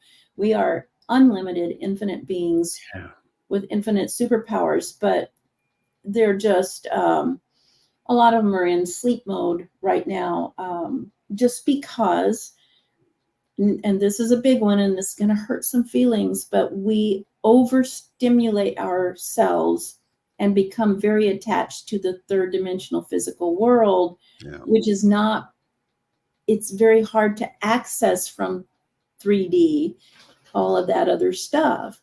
So, we have our cell phones, we have our computers, we have our TVs, we have constant stuff just coming at us all the time.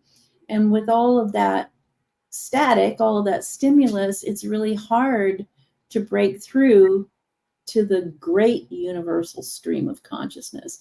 It's the biggest streaming device we have.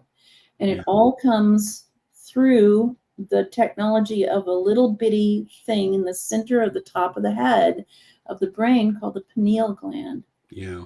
And so again, on the website, or if anybody, even just wants to get in touch with me, I can send you, I have a little tutorial that helps you clarify and balance everything and access through the pineal gland. It activates the pineal gland. It's kind of like a cosmic satellite dish. So, and then you can get into the field. And when you do, you start, realizing your superpowers. You can have out-of-body experiences. You can do astral travel. You can remote view. You can have, I don't call it telepathy. I call it telepathy, because it's reading people's thoughts, but also the feelings. So telepathy, psychic stuff, mediumship, all of that stuff, healing powers, all of that is our purview. But we have to be in a high vibrational state to be able to connect to it. Just like, I can hold this cell phone up to my ear all day long and not hear anybody on the other end until I dial a number, or it dials the number, it connects me, right? You have to have a connection. This is a good example. This runs on frequencies, just like every bit of electronics. Do you know what powers this? Crystals. Do you know what powers the pineal gland? Crystals. It's full of these little crystals. And so the process that I teach people, it's really simple. It's a little bit of breath work. It's a little bit of using your vocal cords. It's a little bit of relaxing and getting into a meditative high vibrational state. And then suddenly you're streaming. You make so much sense, Debz. That's why I love to talk to you, because you make so much sense. And, you know, the example that you give of a child being born is completely open to all possibilities. And then the problem ends up being when fourth, fifth, sixth grade, when they put you into the societal bubble, then it kind of blocks all that off. It kind of suppresses your natural capabilities. And I would wonder, like, if a kid we will have this soon, once we are fully enlightened, if you could do a trial where you took a child, and I'm sure there's an example of this, and kept that child away from society, and allowed that child to grow and develop just as a human in the natural world, I wonder what that outcome would be. It would probably be amazing. Look at indigenous peoples who still live, you know, in the natural ways of their ancestors. The Aborigines, some of the people in the Amazon, some of the people up in the mountains of Peru, the Native Americans who have not lost touch with their traditions. They're all over the world. There are large communities up in the taiga, in the Siberian forests, who are also indigenous, who live this way, and their children are brilliant. They're just brilliant. These people are brilliant, and they're so happy, and they're so healthy. So, you know, it's just that in our culture, we tend to want people to conform, right? And we want to be part, you know, it's a survival mechanism actually of the human being to want to stay in the protection of their tribe, right? So you don't want to stand out too much, because then you might be ostracized and kicked out of the tribe, and then the saber-toothed tiger is going to get you. So that's the thinking, you know, but it's not true. The individual allowed to blossom on their own through natural resources, and, you know, listening to their elders or whatever, as they pass down information. It's very important, and it's a very good way to do that. But we just get so gummed up with, you know, minutia and trash. You know, again, if we go to the analogy of the brain being our it's our operating system, but it's full of spam and junk mail, bloatware, right? So the what was I going to say about that, though? It's very important, and like you said, it is happening. It's very important that we realize, and this is proven, babies, human babies up to about the age of 7 are almost consistently, their brain waves are in theta, the same state I was telling you about where we access the quantum field. It's also the deep state that we get into when we're in quantum hypnosis. Okay. And that is a state of very relaxed, but very focused attention, where you can learn and access anything really quickly. So that it makes sense that our babies would be in that state, because that's the period of time where they have to kind of learn, you know, so that they can survive, that they learn how to, you know, get attention. They learn how to turn over. They learn how to crawl. They learn how to walk. They learn how to talk. And about age 7, they start to learn to, you know, read and write and do math. And that, though, is where we screw things up, because then we start to try to get them to conform, in schools and do things like everybody else. And so that brings them back into the beta state of like where we all are. It's just, it's just being attracted to all of the static, right? In the physical world. Theta is where the money is. It really is.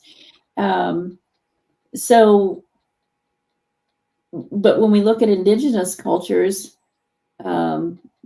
people are still, if you were to put them, hook them up to electroencephalograph machines, and measure their brainwave frequencies, even the elders are still in theta, especially like the Aborigines. They're a good example.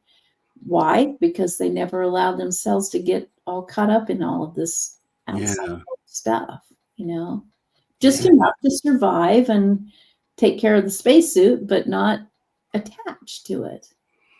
When I think about, as we're having this conversation and processing information here, it makes me think then, like what would we consider to be our inner child is, I think us subconsciously identifying that being open essentially is what that is, the inner child. Just you're open to not being trapped inside of this small little shell. You're just open to so much more.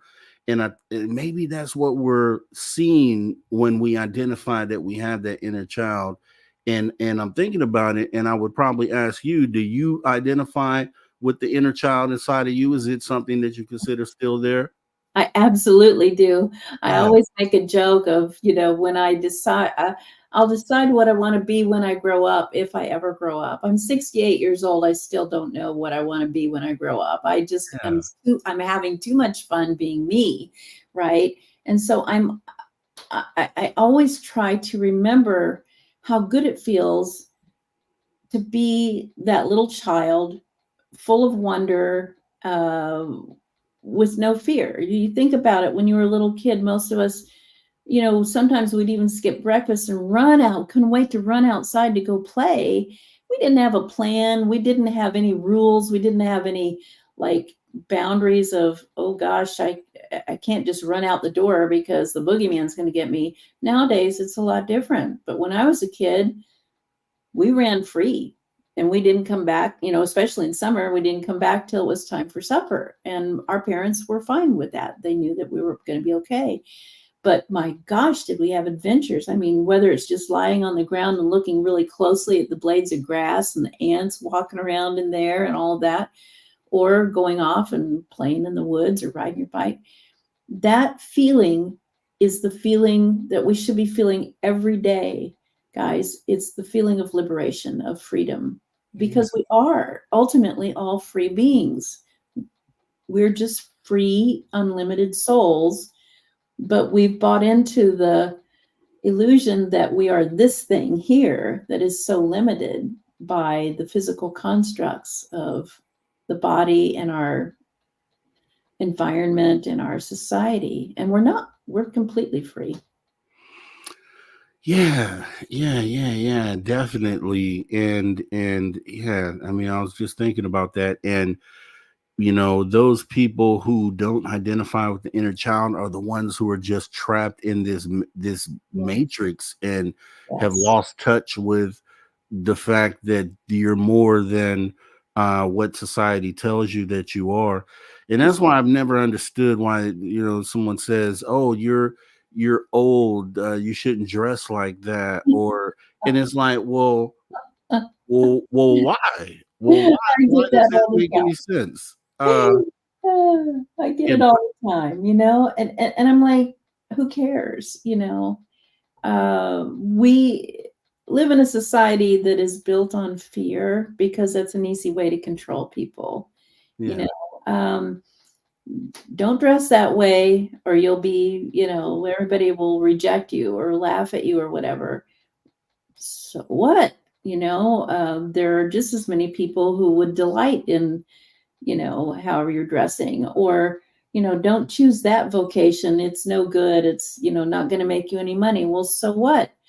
If it brings you joy, usually when you're joyful and you're really enjoying what you're doing, abundance seems to just fall in place for you. And abundance really isn't so much about having a certain amount of money. Abundance is having what you need when you need it. That could be resources or friends or time or, opportunities that you couldn't see when you're busy, plugging away at the 9 to 5. Although I've never worked a 9 to 5 job. I think that's a myth.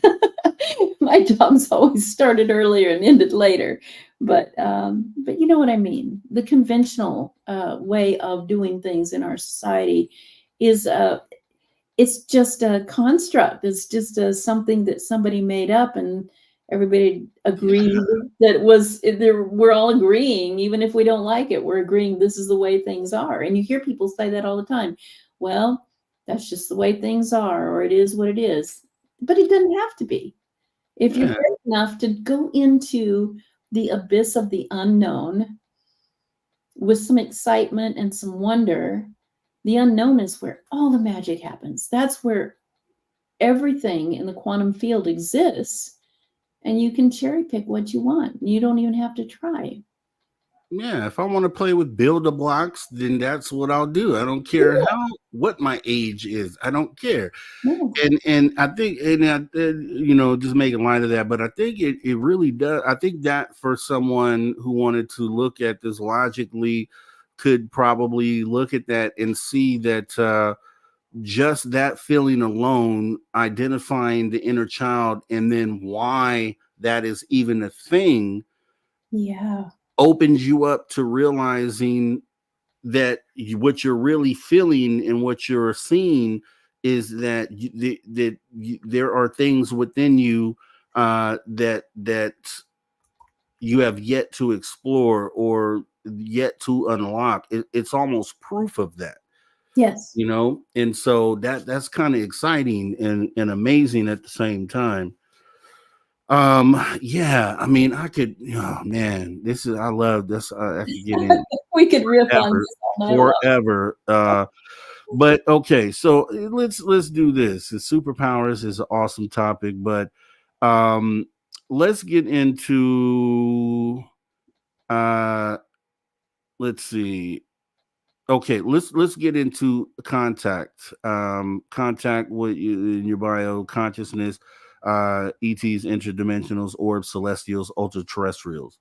So what do you mean by that? And obviously this is one of the superpowers, but how can what would you recommend for someone to be able to kind of go down that path to experience that? To experience contact with many different kinds of beings. Yes. Of consciousness. Just opening that channel up, I guess. Same thing we've been talking about all night. Get into a high state of vibration. And meditation is a really good one. But whatever makes you happy, in a positive feeling state, loving, peaceful, grateful, all of when you think of your positive emotions, and everybody might want to do this at some point, just write down on a piece of paper every positive emotion you can think of. And then on the other side of the paper, write down every negative emotion that you can think of: fear, anger, resentment, disgust, whatever. Those negative emotions, when you think about how they make you feel when you're in them, they feel very low and heavy.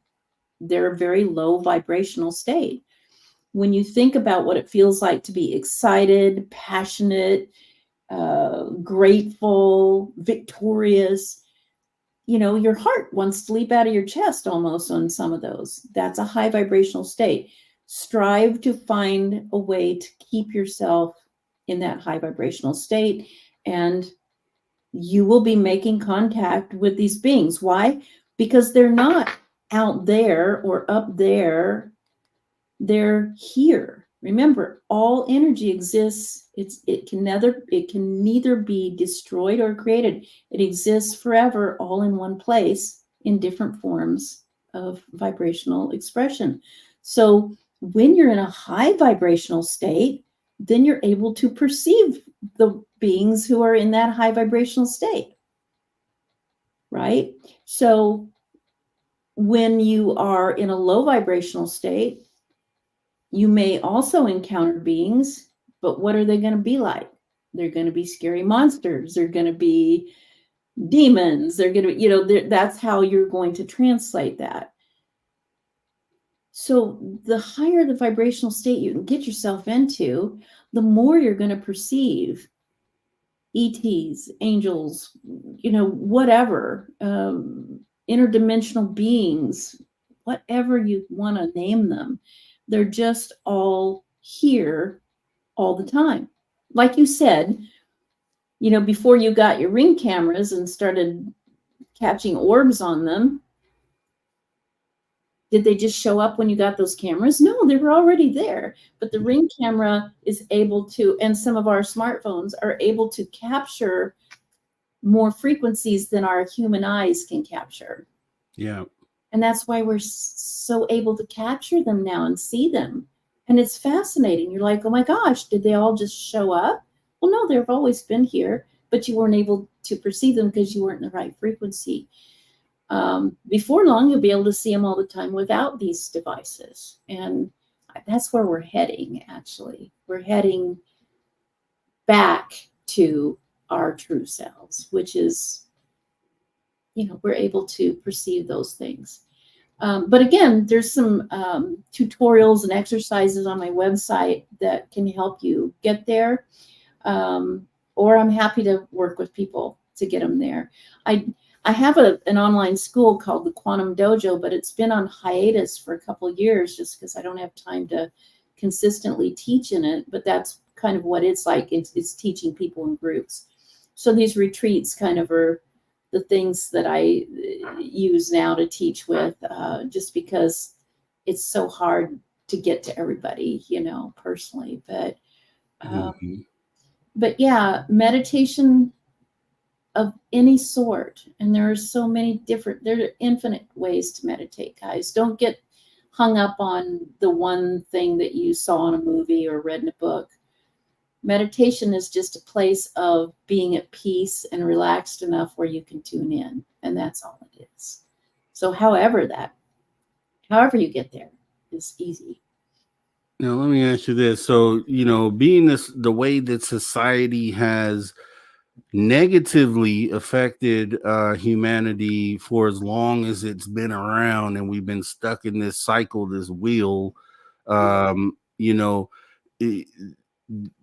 a lot of us, I'll say a lot of us, I think most of us probably have some sort of probably need to try to tackle or deal with mental health when it comes to making this transition, right? So kind of when I had healing humanity's mindset, like what would be a vision or an outlook, some steps that could be taken to kind of deal with, because I think for sure in this disclosure process, there's going to be people that don't have the mind to accept what's going on or where we're going to. Mm-hmm.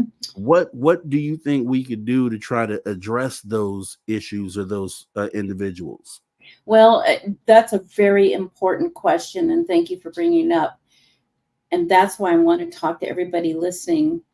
Whenever you're listening to this interview, it's up to each one of us to help those people. You're always ahead of someone else, even if you're just beginning all of this journey, right? It's up to us to help others. But, you have to let them ask you. You don't want to interfere in their journey either. If their journey is living in lack or sadness or whatever, you don't just go in there and start beating them over the head and saying, you need to meditate, or you need to get out in the sunshine, or you need to do this or that. But if someone comes to you and says, hey, you seem to be in a pretty cool place. How did you get there? Share what you know. And everybody can be a teacher. Everybody can help each other. This impactful thing that is getting ready to happen, that the teachers keep telling us, and all of these other beings keep saying, there's something going to happen where people have to come together and work together, and that's what kind of propels us into this new state of being. When this happens, there are going to be a lot of people who have never heard any of this stuff before. And there are a lot of those people who are in a very dire mental and emotional state, right? The way you can help them is by being kind, compassionate, accepting, listening, be a good listener, offer assistance. If you see there's a person starving on the street and you have 2 apples, give them one. It might be as simple as that. The simple act of making eye contact with a person every day, saying hello and smiling, may literally change their life. I have a story that I like to tell. We're running out of time. I won't tell it tonight. Literally changed a person's life who was getting ready to go commit suicide. And I said good morning to them and smiled. And they felt like they were seen. They had felt so invisible for so long that they were going to go kill themselves. And instead, they turned and went and sought out help down the street at a Salvation Army. And it changed their life. They came back a couple of years later and said thank you. And I didn't even remember them, because it was just something I do, hug someone. But share what you know when you're asked without preaching. Just share it from your heart. And that's how we do it. That is awesome. And and it's putting positive energy out there. If you're doing that, then you're going to be doing exactly what you just said.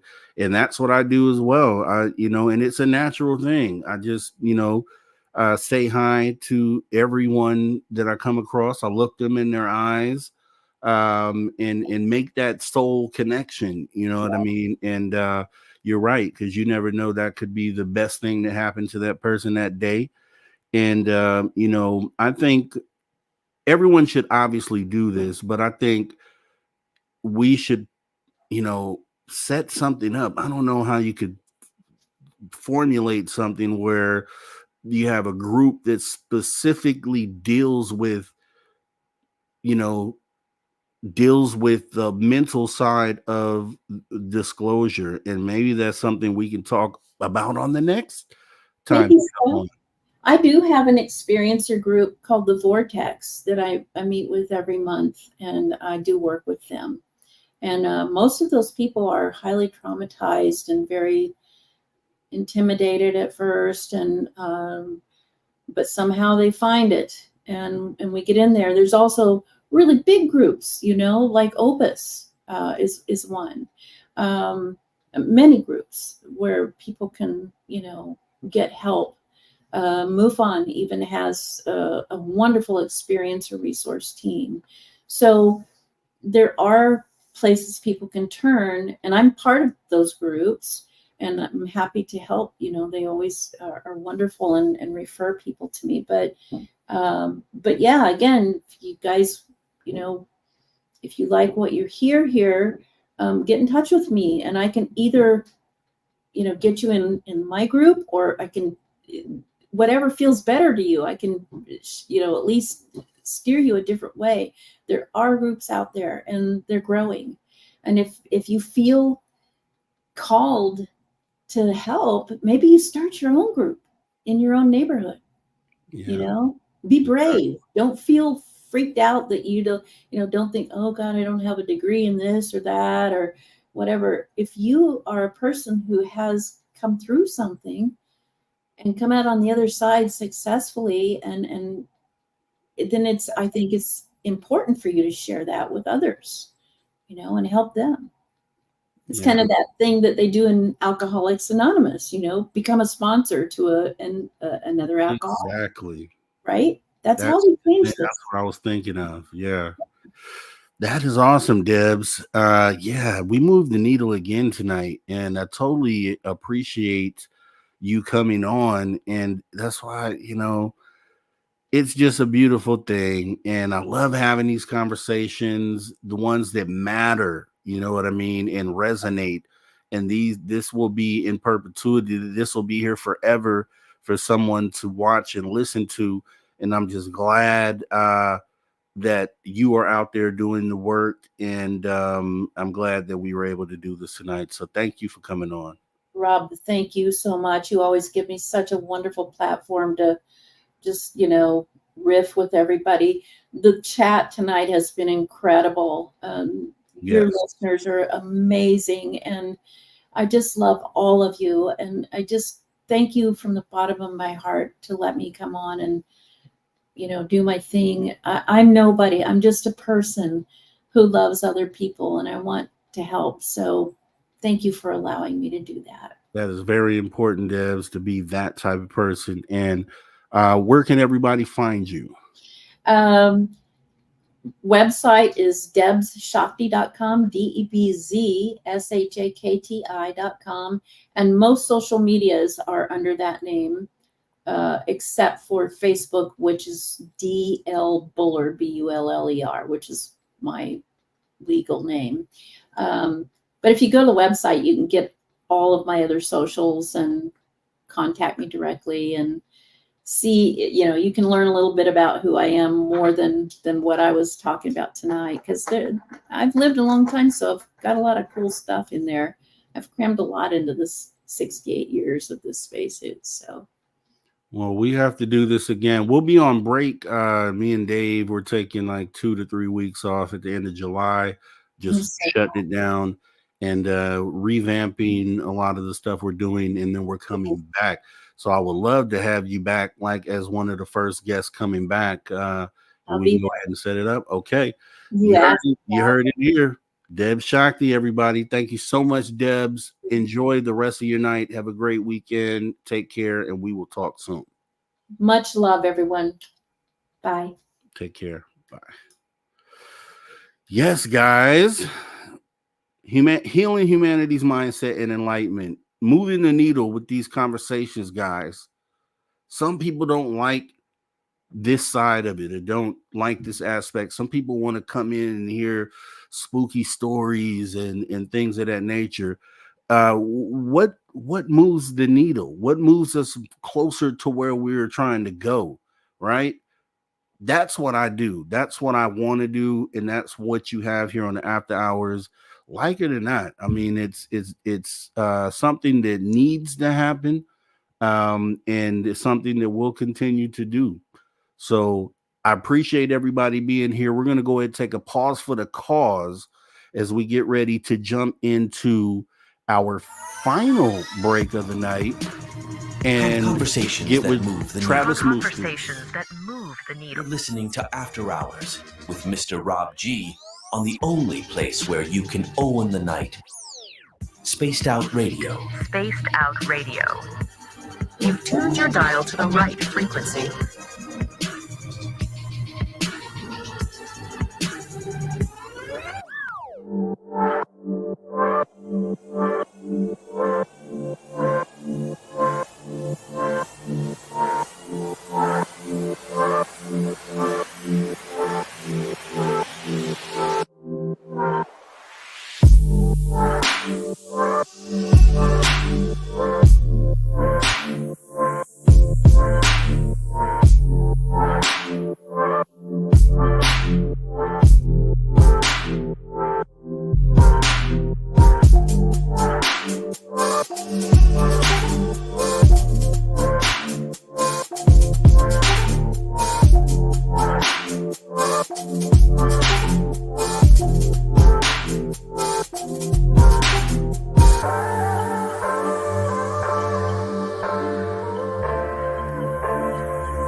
Welcome back, everybody. Spaced Out Radio after hour number 3.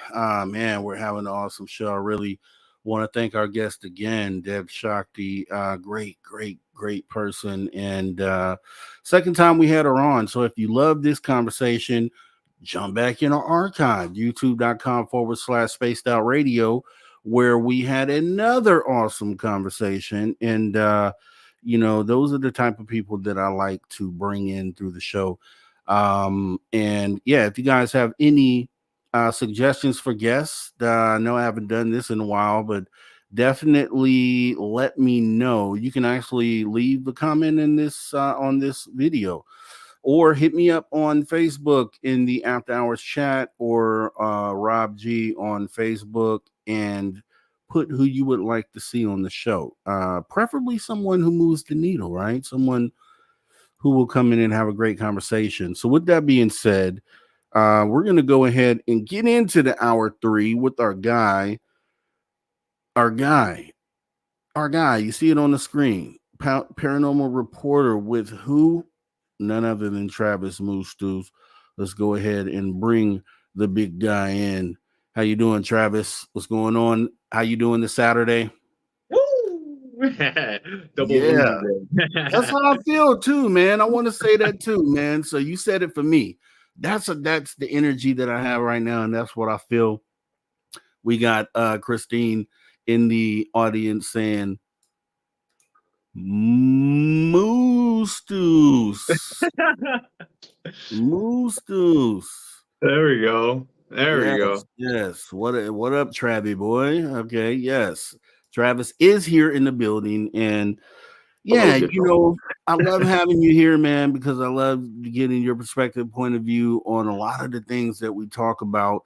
Before we jump into it, have you had anything going on, anything to report, any, not necessarily just for you, anything you may have heard or anything that's going on out there?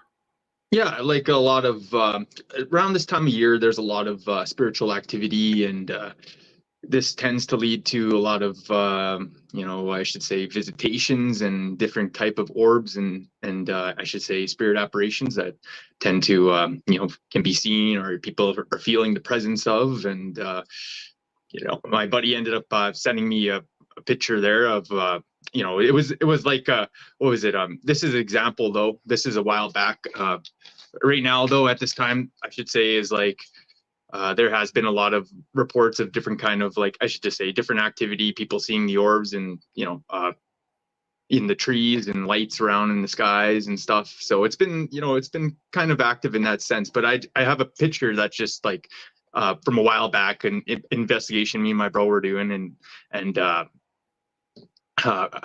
should say, it, you know, it's in your messages. I sent it to you there, and it's like in the evening time, and it's like flying across the roof of his house. And this is like from a image of his indoor cameras, but this is from a while back, and I just figured I'd share that just as like a little I should say, bringing that up here. Let me see. It's pretty cool, like, you know, as like example of that type of, you know, operations or, you know, visitations that are happening and stuff. Yeah, it's pretty cool. It's a nice, it's a nice image. I see it here. Let me bring it up on the screen. And you can see it like moving through the rooftop. Like it's like not moving, but like floating or flying through. Yeah, you can see the energy waves. Yeah. Yeah. That right here. This reminds me of the thing that I caught on film, that energy that almost like an orb essentially. And it's flying, going by, right? And the camera's catching that with its you know, and the speed of the camera, right? So that was a great image, and you know, I figured I'd share that here and show, like, just as an example of that, right? Yeah, what we're doing out there. As we talked about energy today, actually, we had Debz on, and we talked about, you know, potentially well, we know energy exists. We know this same energy exists from here throughout the universe. It's everything that powers everything. We are that energy as well. And I think, you know, when we capture stuff like this, just like she was saying earlier, you know, like we're looking through another spectrum, being able to see the energy, like visually see the energy. And, you know, was this on a Ring camera also? Yeah, indoor Ring camera kind of deal. Yeah. Okay. So for whatever reason, I don't know what it is, and whatever spectrum Ring is looking in, it's I don't know if it's the night vision. I don't know what it is, but it's able to pick these things up.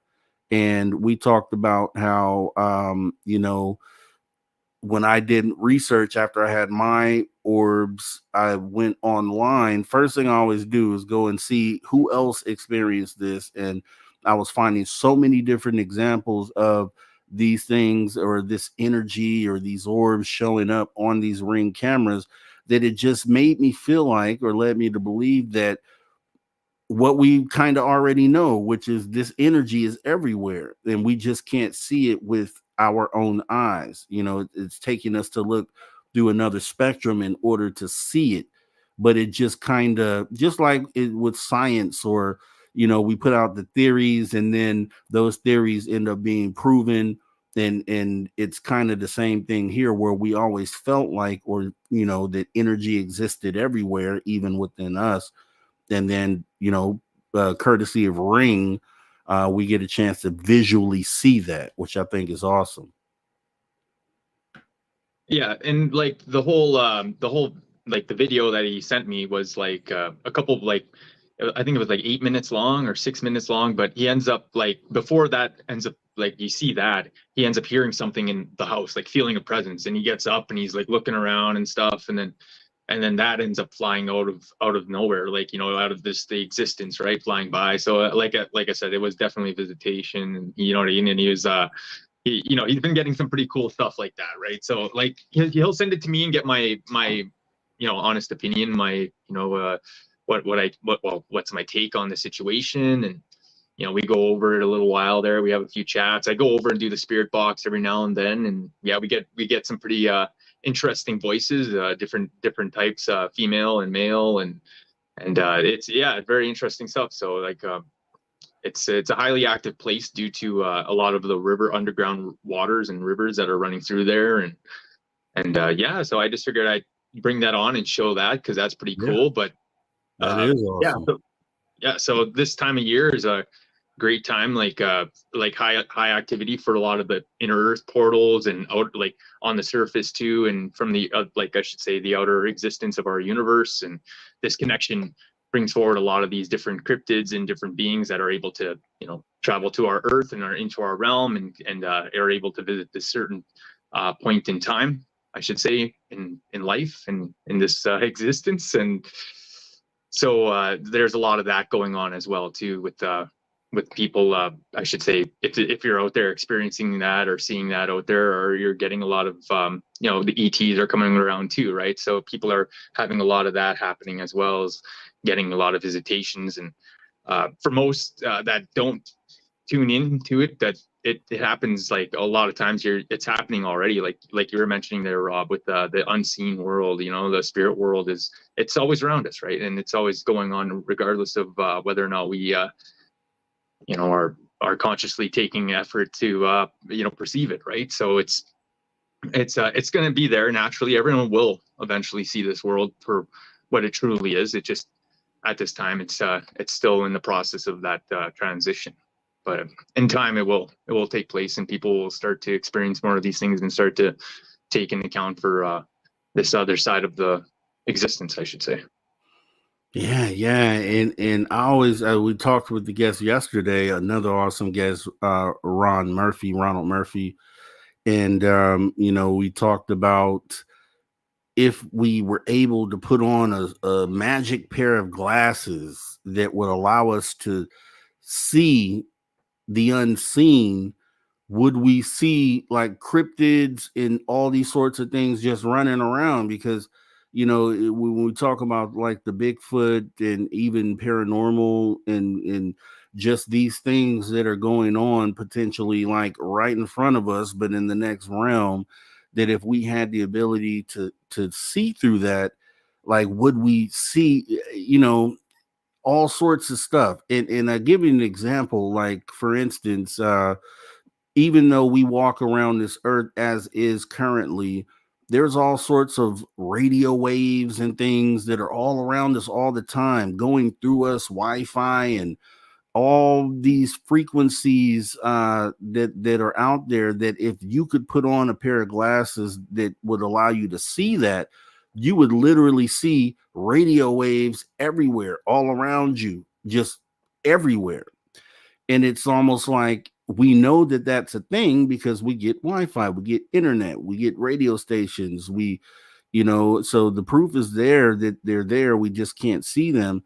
And it's just imagining a world where you could put on a pair of glasses and see that, and you know, applying that to the whole phenomena side of it, where all of a sudden we're seeing these dogmen, these Bigfoot, and they're just walking around. They're just, you know, walking around doing their business. And I think that would be pretty wild, you know, if there was ever a time that came where we were able to peek in to that next, you know, to the other realm. You know what I mean?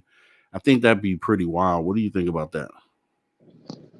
Yeah, that's capabilities are truly there when we just when we tune in ourselves. You know, it's a matter of I should say when you're out there and you literally disconnect from all the other processes of this current world that we're so used of, and daily life that we're used of. And when you're out there in the wilderness, it takes a certain silence, and especially when you're just out there all the time, you connect with it naturally, and this frequency is perceivable, and that type of level of existence is quite I should say achievable, and people can perceive these beings out there and different type of I should say cryptids and plant life beings and different kind of insectoid beings and different kind of like levels to animals and even the rocks themselves too. So it's quite achievable when we truly are out there to connect with that, and that level takes place. So yeah, and speaking of that, you made me think of something when you talked about like even the rocks and things of that nature. And there are people that think or have theorized that those are living things, right? Like the planet potentially is a living organism, and we live on it, and the earth is alive, and may have a conscious well, and I guess if it's energetically attached to the energy that surrounds us, then why wouldn't it, right? I guess because like I told the guest earlier, Debz, I had a theory on what consciousness is to our physical bodies, and trying to just have something that explains it, because we're stuck in a place where a lot of the top people in the field look at consciousness and they're not sure if it exists in the brain, if it's in the brain, or how that actually works, how we are animated. And I was just like, maybe we just tap into that energy which animates us. And you would think if that's the case, then anything else that is able to receive the energy that surrounds us would probably do the same thing. So trees, grass, rocks, anything that contains the energy of the universe, I would think with that theory, should would potentially or could potentially be considered a life form, I guess. Yeah, if you understand what I'm saying, right? Oh yes, it's the life within everything, and our relations to all that, and that's where what we're ultimately talking about was the connection through all life forms, and when it comes to native spirituality, we look at a lot of these beings, and like I said, it's a lot of these when the universe was first being created, and a lot of these beings, the plants and respects like of these like I should say rock grandfathers and grandmothers, they were very they were the first of us, right? Like the first of the beings out here, and we honor it in that way, right? Like very the very building blocks of creation, right? And our connection to that. So it's like I said, we honor the very smallest of like I should say of our existence, the grand, right, of the universe itself. So it's like it's so it's very so it's very it's for us it's a deep connection when it comes down to like if we're making these offerings to different type of if we're there, if we're honoring these this I should say these stones that are going to be placed together to watch over us, or these the grandmothers that are there protecting us and stuff, our grandfathers that are there watching over us in that regards, right? That through these stones, and not only that, but the animal beings as well, right? So it's like it's a true tie to nature's and animal, like I said, the true ties to nature, animals, and I should say plants, and all sorts of I should say the elements in general. Yeah, I watched this movie called The Happening. I don't know if you've seen this movie, but it was the whole basis was that the plants were alive and they had like almost like an intelligence, and they were like taking over people and making them do things. And it was like a lesson to kind of respect nature, I feel like, at the end of the day. I don't know if you've seen that, but have you seen that, just first off? Yeah, I did. I liked it. I thought it was a wild one of those wild films, like where nature's kind of like fighting back in that sense, like, and it's throwing this kind of like weird brain enzyme that's making people go wild or whatever. Now, the crazy part about that is, like, when you look at a tree, you don't really think about a tree being alive. I mean, in the sense like a human being would be alive. It's alive because it's growing, but if you've ever, I don't know, like I used to grow plants, and when they're in that malleable stage where they can bend and move, you can bend the stalk before it hardens. It tripped me out because I was in an apartment, and I would sit them in the sunlight, and the sunlight obviously moves throughout the day. And when it would go out of the shade, or when it would go out of the sunlight, the plant would literally bend itself over and kind of try to reach for the sun rays, which used to amaze me. I mean, it made me feel like maybe there's more to plants being alive than just being. I did a show on my channel, Social Dig, where it was a show on consciousness. It's in my season 1 playlist. If anybody wants to go back and check that out, it's an awesome show. But we covered consciousness on that show, and I showed a video, which I can't show here because I got flagged for it when I showed it originally. But I showed a video where, for one, it showed that plants give off electric pulses. And so it showed that they do have that energy within them. And they used electricity to make the plant do different things. Like there's a plant that I forgot the name of it, but it looks almost like a fern, and it's really small, looks like a fern. And when you touch the small leaves on it, it goes into defensive mode and it curls itself up. It reacts to touch, which is insane. And so what they would do is they hooked up an electric charge to it and made it curl up on its own. And so it was exhibiting behaviors of something that you would consider alive, like an animal or a human. Have you seen anything like that? What do you think about that? I think that's crazy. Yeah, there's there's some interesting things, like, when sometimes when you're out there and it's well, from the stories it's being told, it's like when you're out there looking for some of these plants that are needed for certain ceremonies, or if there's things that people need in life, and you're looking for that, and sometimes the plants will they'll appear for you, and you'll find them, for that reason. But if you're there for the wrong reason, you're trying to find plants to sell and make money off and profit off, then those plants, they'll show themselves, and then they'll just, like, a little wind will go by and the grass will wave and those plants will just be gone.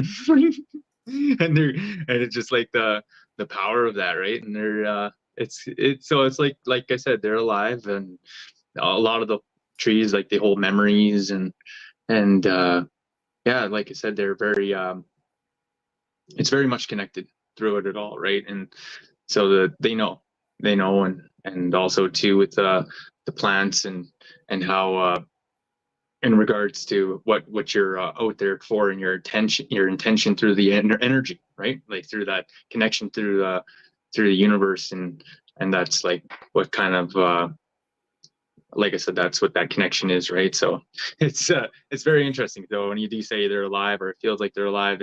They're very much alive, and it's.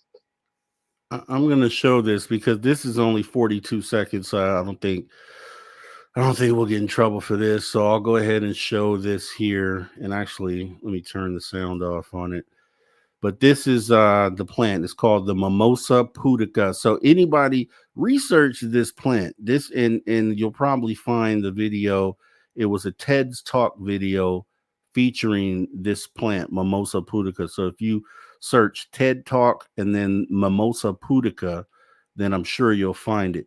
But let me just show you, because I thought that was pretty awesome, and it kind of got me looking into it, because what it was it was showing that it has the ability, it has electronic pulses within it that makes it do that. Like, so there is an actual reaction to and it is essentially exhibiting the sense of touch, which I think is pretty insane. What do you think after you see something like that? Isn't that crazy? I start to think of all the other interesting plants out there and stuff too, right? Like all the the ones that are using their sense to catch flies and different kind of bugs and animals. It looks like a giant mushroom, but it's it's called a dead plant or whatever. It's like a rotting plant or something like that. But it uses this funky smell to capture a bunch of animals or bugs, and I should say, and then you get the vines in England, right, that capture sheep, and essentially just they die on the vines, right? They can't escape, and then the plants eat off of the dead sheep's remains, right? So it's kind of it's kind of wild, that one, right? So there's a few of them out there. And then also the Venus flytrap is another one as well, right?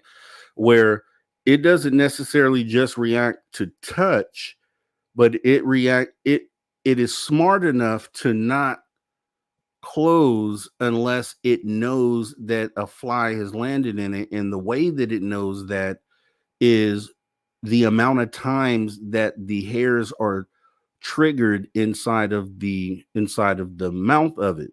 So if you were to just touch the hair in there one time, it doesn't react at all. But if you kind of hit it a few times, 2 or 3 times, to kind of mimic something in there moving like a living bug, then it triggers it to close at that point. So there's some sense, it's almost a sense of intelligence, and it's crazy because you don't think, people tear leaves off of plants all the time, and you don't really think of it being something that may feel, you know what I mean? And if it is something that goes deeper than our understanding of life, it may have a conscious to it.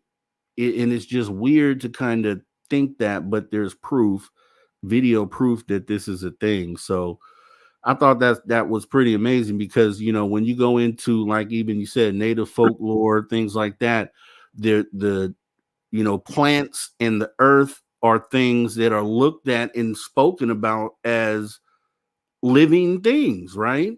Could you verify that? Like as a relation to us, like we're very much connected to them as it is connected to us. And like I said, we honor that for the fact that their existence was here before us, and we consider that one of the mountains to be some of the eldest, the oldest of the grandmothers and grandfather spirits that are here on this earth watching over us. And a lot of these places, and I should say a lot of like I said, a lot of the trees and I should say a lot of the plants, a lot of the trees, and a lot of these medicines, they all have their meanings and like where they come from and how they make their connection to us, and for every one of them, which tells a grand tale of it all, right? And that's what I mean. Like it's kind of hard for me just to go up into it without just like being there in the nature to explain it all, right? But it's there. It tells us about what about our existence and the way it shapes and I should say it's the way it's beautifully designed. Yeah, one other thing we talked about, Debz and I, we were talking about being, when you're born as a child, you were so full of wonder and you're just open to all the possibilities, nothing's impossible sort of attitude. And also looking at it as society being something that kind of suppresses that ability within you to think outside the box. And we kind of got into indigenous native people who was a great example because it would seem that within tribes, because it's so close to nature and it's so close to the natural human being, that it's a reason why, you know, within Native American folklore, a lot of these cryptid stories and these abilities to see things and shape shifting things and just all the stories that go along with folklore have to do with the fact that these are native tribes that have not kind of bought into the society that the rest of us live in. And I think I kind of said that to you before when I was like, I feel like, you know, a thing that we all need to do, because technically we all have a native tribe at some level that we should be reconnecting with, that kind of brings us back to the natural world. um do you feel like, and I guess you'd be the best one to ask this, do you feel like that's a true statement, that, you know, being brought up within the tribe that way and being so disconnected from the rest of what we call society kind of uh, opens you up to be able to see these other things that people within society can't see? I say it's more, yeah, it's like the way I should say, the way we live in our ceremonial ways and our spirituality. The ones that do live that way or process that world in that sense. Yeah, it does open you up because you are opening up to that natural world. You are connecting on that higher frequency, so you do tend to connect with these other, I should say, other levels of existence. These other higher dimensional frequencies and you know, these beings from other dimensions, right? So it's and not only that, but also the animals and beings and guardians of our own dimension and our own reality as well too, right? So it does open that up in the broad spectrum. But you know, it's there are some like I said, some people that don't that don't, and they just choose to shut their own I should say, their own levels of perception off, right? And they tend to walk away and choose the easy, like this society that people live, like it's not that it's bad, it's just it's very easy for people to get caught up in it, and then the choices that they make ripple off sometimes in negative ways. And when when you walk this path, of this, I should say, of the spiritual road here, this red road, this what I'm living in right now, currently, it's a lot of, you hold a lot of respect for the levels of spirituality and the levels of connection to nature and this universe, right? So, and the beings of all, right?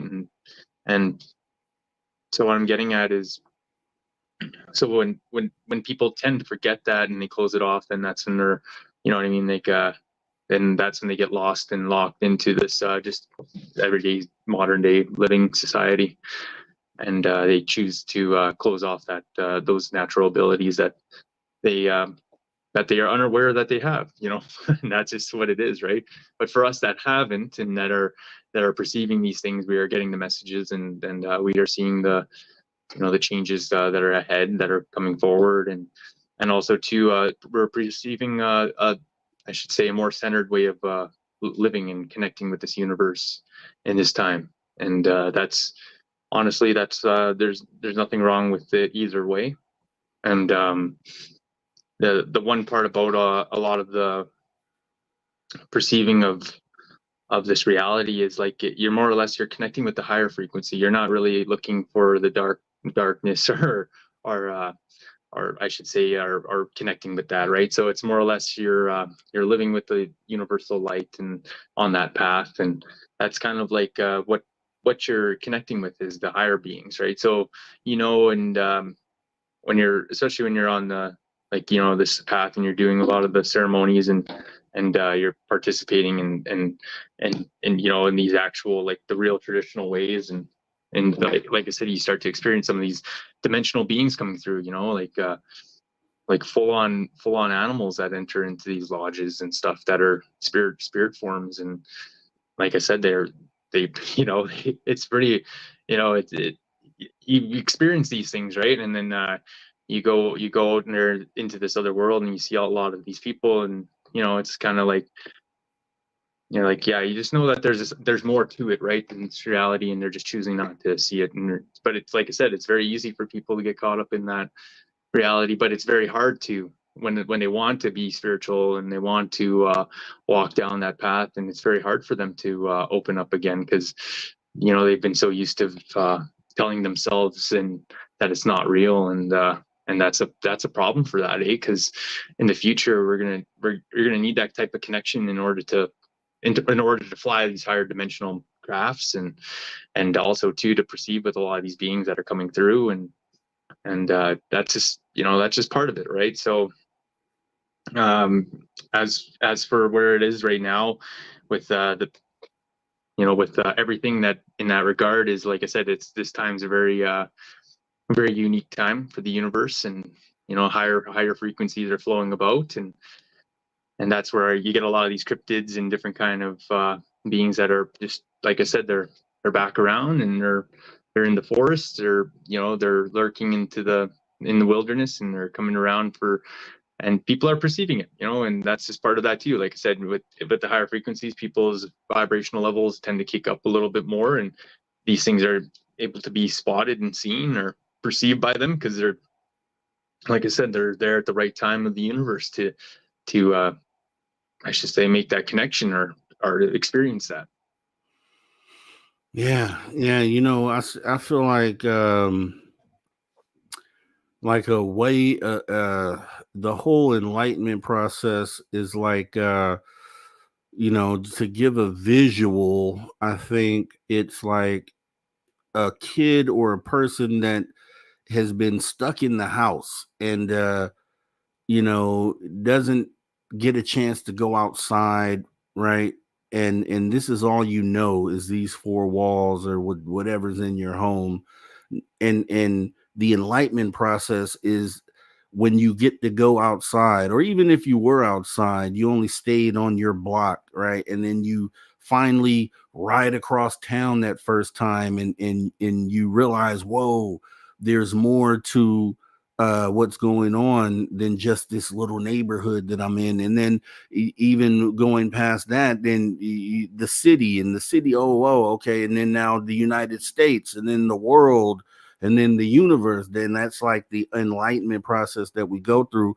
And it's just like to give a visual, because as bad as it is when you look at it that way, then you realize how trapped you are within society's bubble, how it's you're really confined to live within these certain parameters, and you're not encouraged to go outside of those parameters.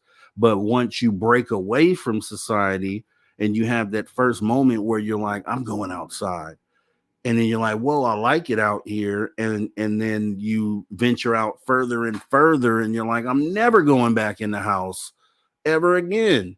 And I think that's the enlightenment process, like just a metaphor, a visual for it. And it's kind of sad though when you look at that, because someone who stays in the house all the time, you look at them and you're like, dude, go outside sometime where you can go outside. You get that person to finally do that, and then they're like, wow, what have I been missing? And I think that's kind of what we have to do with most of the people out here, is to get them to step outside the society's little bubble and understand that there's way more to just your own existence, and then all of our existences outside of that box. And that goes to the catastrophic disclosure that I always talk about, because part of that process with catastrophic disclosure is to tear down the model of society that we currently have, which for people who are comfortable staying in the house, it's a scary thing. Like, I'm going to tear your walls down and you're just going to be exposed to the elements in the open. And that scares a lot of people. But it's something that we end up that we're going to have to do. And, it's just to be able to paint a visual for someone, I think, may help people get through that process, because people are going to have to be uncomfortable for a little bit, man. And But the thing is that it's your spiritual awakening at the same time. So it should be, you know, a happy thing, right? Whereas you may be scared at first of what it is that you have to do or confronting this face on. But the end result is like your spiritual freedom. And, you know, I think that's just something that I'm just finding different ways to kind of deliver that message, because I think it's important for people to know, or to understand completely what that process may look like. If you understand what I'm saying. Yeah, yeah, I do understand what you're saying. Yeah, it is there that, you know, that essentially like what you're saying essentially is just like to get somebody back into the bare elements, just to take it all in as a human existence, right? Is that that's what you're saying, right? Yeah, essentially the same thing we're talking about. I mean, that's like going back to basics, back to our tribal roots, really, and tearing everything down that we understand, that we think is a normal thing as far as society goes, and kind of tearing that down and exposing ourselves to just being natural, connecting to our natural native roots. And you know, because that's going to be the key. And it's just, anytime I talk about that, you know, because like I said, David, he had asked one time, I forgot, we were doing the UFO report, and he had asked, like, what was the scariest part? What do you think to you is the scariest part of going through this process, disclosure? And I was like, just the fact that we're going to have to kind of strip ourselves of this society and kind of build back up, like kind of rebuild what it is that we are. And you know, that's I'm just trying to find different ways of positioning that same idea, because it's something that I would hope could translate to maybe more people as far as the understanding of it, and maybe get more people behind what it is that we're trying to do. So that's kind of me just spitballing, really, and just thinking through live in the moment on you know, just different ways that we could position this. So yeah, that's what happens with me, man. I kind of just think on the fly, dude, and kind of shoot stuff out. So, but I don't know, man. How do you feel about that? Well, you know, not everything not everything about society is bad, you know, or the way our future current civilization's going. You know, it's all a time of like, you know, like there will come a time when people will, you know, it will be understood again. And like for me, it's more or less, it's more important for the respects to be understood, right? Like the connections and the respects to that, right? Like, and how that level, that world is perceived, you know. And that's really where it is, right? And but as for the world in itself, that's a whole like I should say evolutionary process in itself, right? For us all as an existence to be you know, like undertaking massive changes, like in our developmental ways, like, you know, when it comes to how we process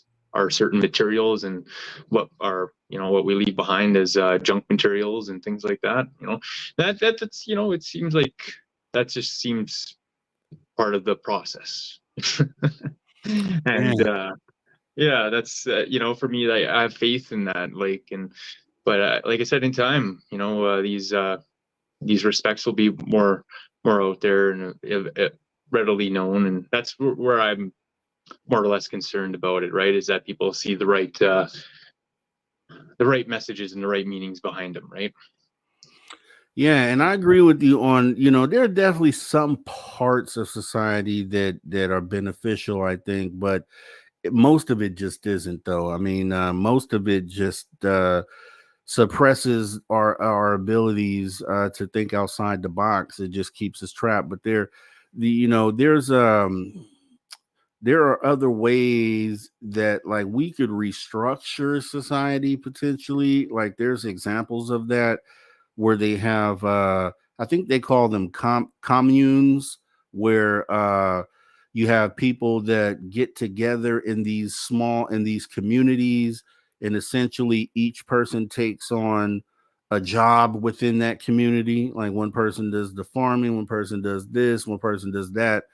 And so you are essentially working for your stay within that community. And it kind of eliminates the whole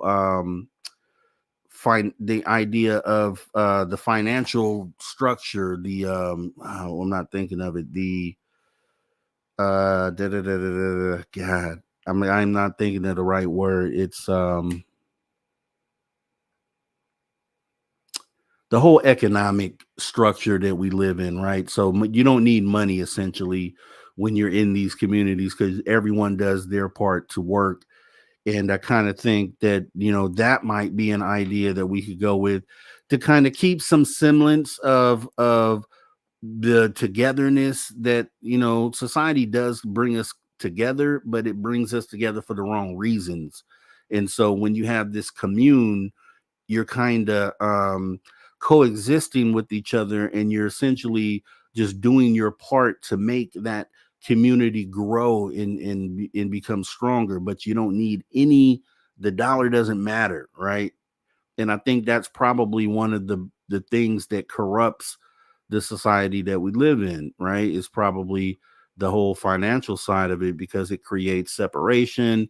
This person has nothing, this person has a lot.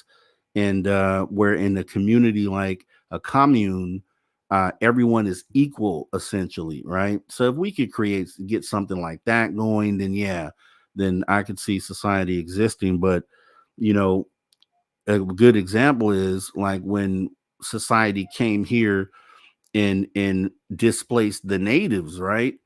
And the natives had their natural way of living, their natural way of life, and society comes in and it's like, hey, conform to this. Some people did, but then a lot didn't, right? And it's like there's still that separation. And I think you have a good perspective because you get to have one foot in society, and then the rest of you over here on the native side. So you kind of get to see both sides at the same time, which a lot of us don't, really get the chance to see. So that's why I think your perspective is unique, and why I like to kind of probe you with things like this. Yeah, I was just yeah. Well, it's not so much like it's not so much like the whole like we're all equal, we're all free, but it's what it is the fact that we're under this idea of like I should say it's profit over like advancing the humanity. Like people rather make money. That's why they keep certain technologies around, so that they continue to make, squeeze out the last little bit of profit out of everyone, and that's just really what it is. But yeah, you are right. I am on that I am seeing that point of view. I do see this world that I am fighting to keep in history. Like I am doing a lot of work that is essentially going to be part of that history, right? And reading and seeing a lot of that, and then also too being part of that spirit world and stuff. And a lot of the young ones and people that are around nowadays, like I said, it's very easy for people to fall and just lose connection and become part of just the greedier part of society, right? And just the ignorant part of it, right? That just wants to have it all and take it all and be it all, right? And that's just part of that that it goes against the nature of that, right? Of that look. And it's like that we're more of a connection and more or less of a caretaker, and more of being that kind of, like I should say, it's a connection, and it's a deeper rooted respect that goes along with never taking more than you need, and utilizing all the things that when you do take it, and everything has a meaning to it, right? And everything has a purpose right down to the guts, you know what I mean? Like, and an animal. I'm just saying, like when we harvest the animal, we take everything and use it all right to the last, and purpose of the guts too, right? So I'm just being honest with that, and and so that's right. You're right. Yeah. Yeah, but like I said, it's always a very deep respect. Even while we're hunting and stuff, we pray. We'll give thanks and pray for that animal and that spirit of that animal before we take its life, so that it can make a easier travel to the spirit world, and that's part of that whole. We'll use tobacco and we'll leave tobacco with that animal, so that animal spirit can use the spirit of that tobacco to open that gateway to the spirit realm, the world, easier, instead of being lost and walking around the world or in this realm.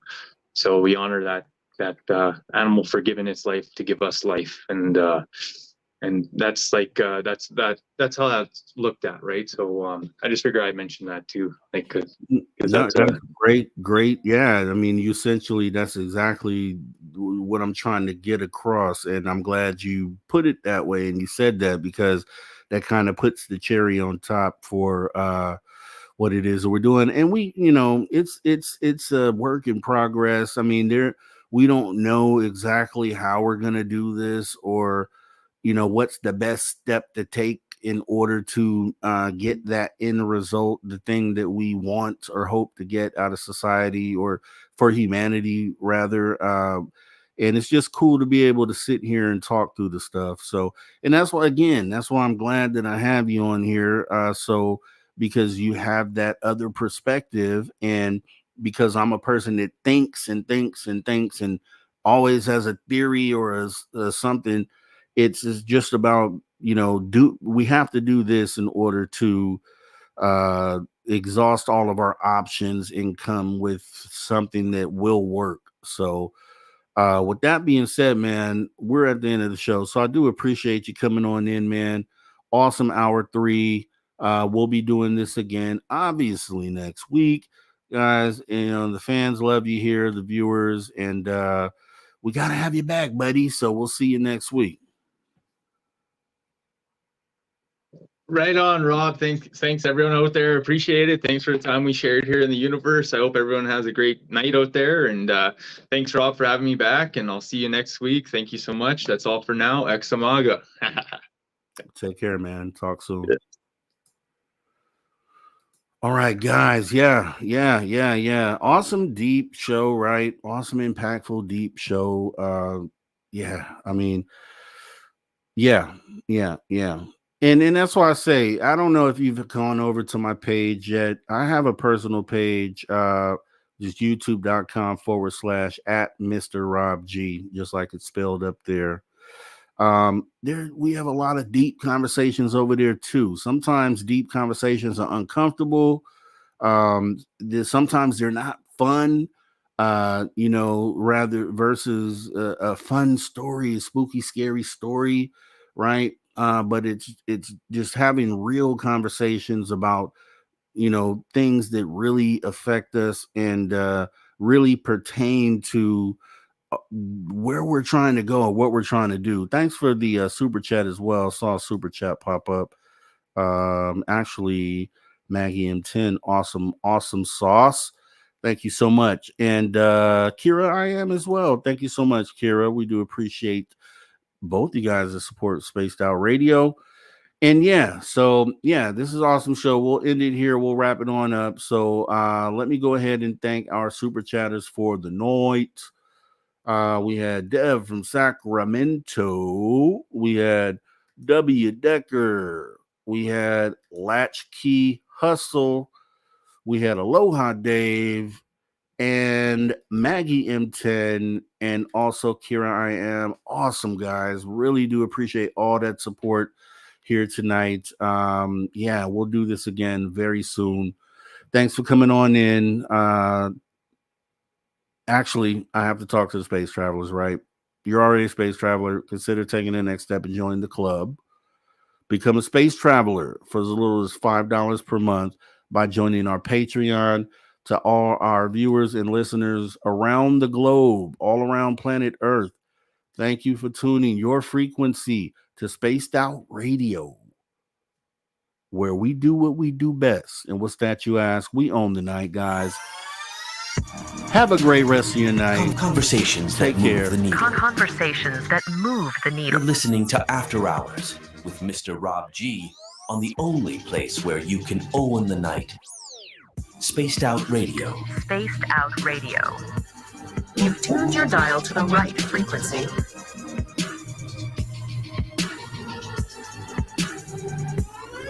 Hey everyone, guess what? We do not have ugly swag. We have Spaced Out Radio gear that you're going to want to wear. Why? Because no one wants to wear ugly clothing. So head on over to spacedoutradio.com and go shopping today. You'll be glad you did. And it's a great way to support our show. Once you get your gear, send us a picture of you rocking out in your SOR swag. spacedoutradio.com. Shop there today. And make yourself look good. We say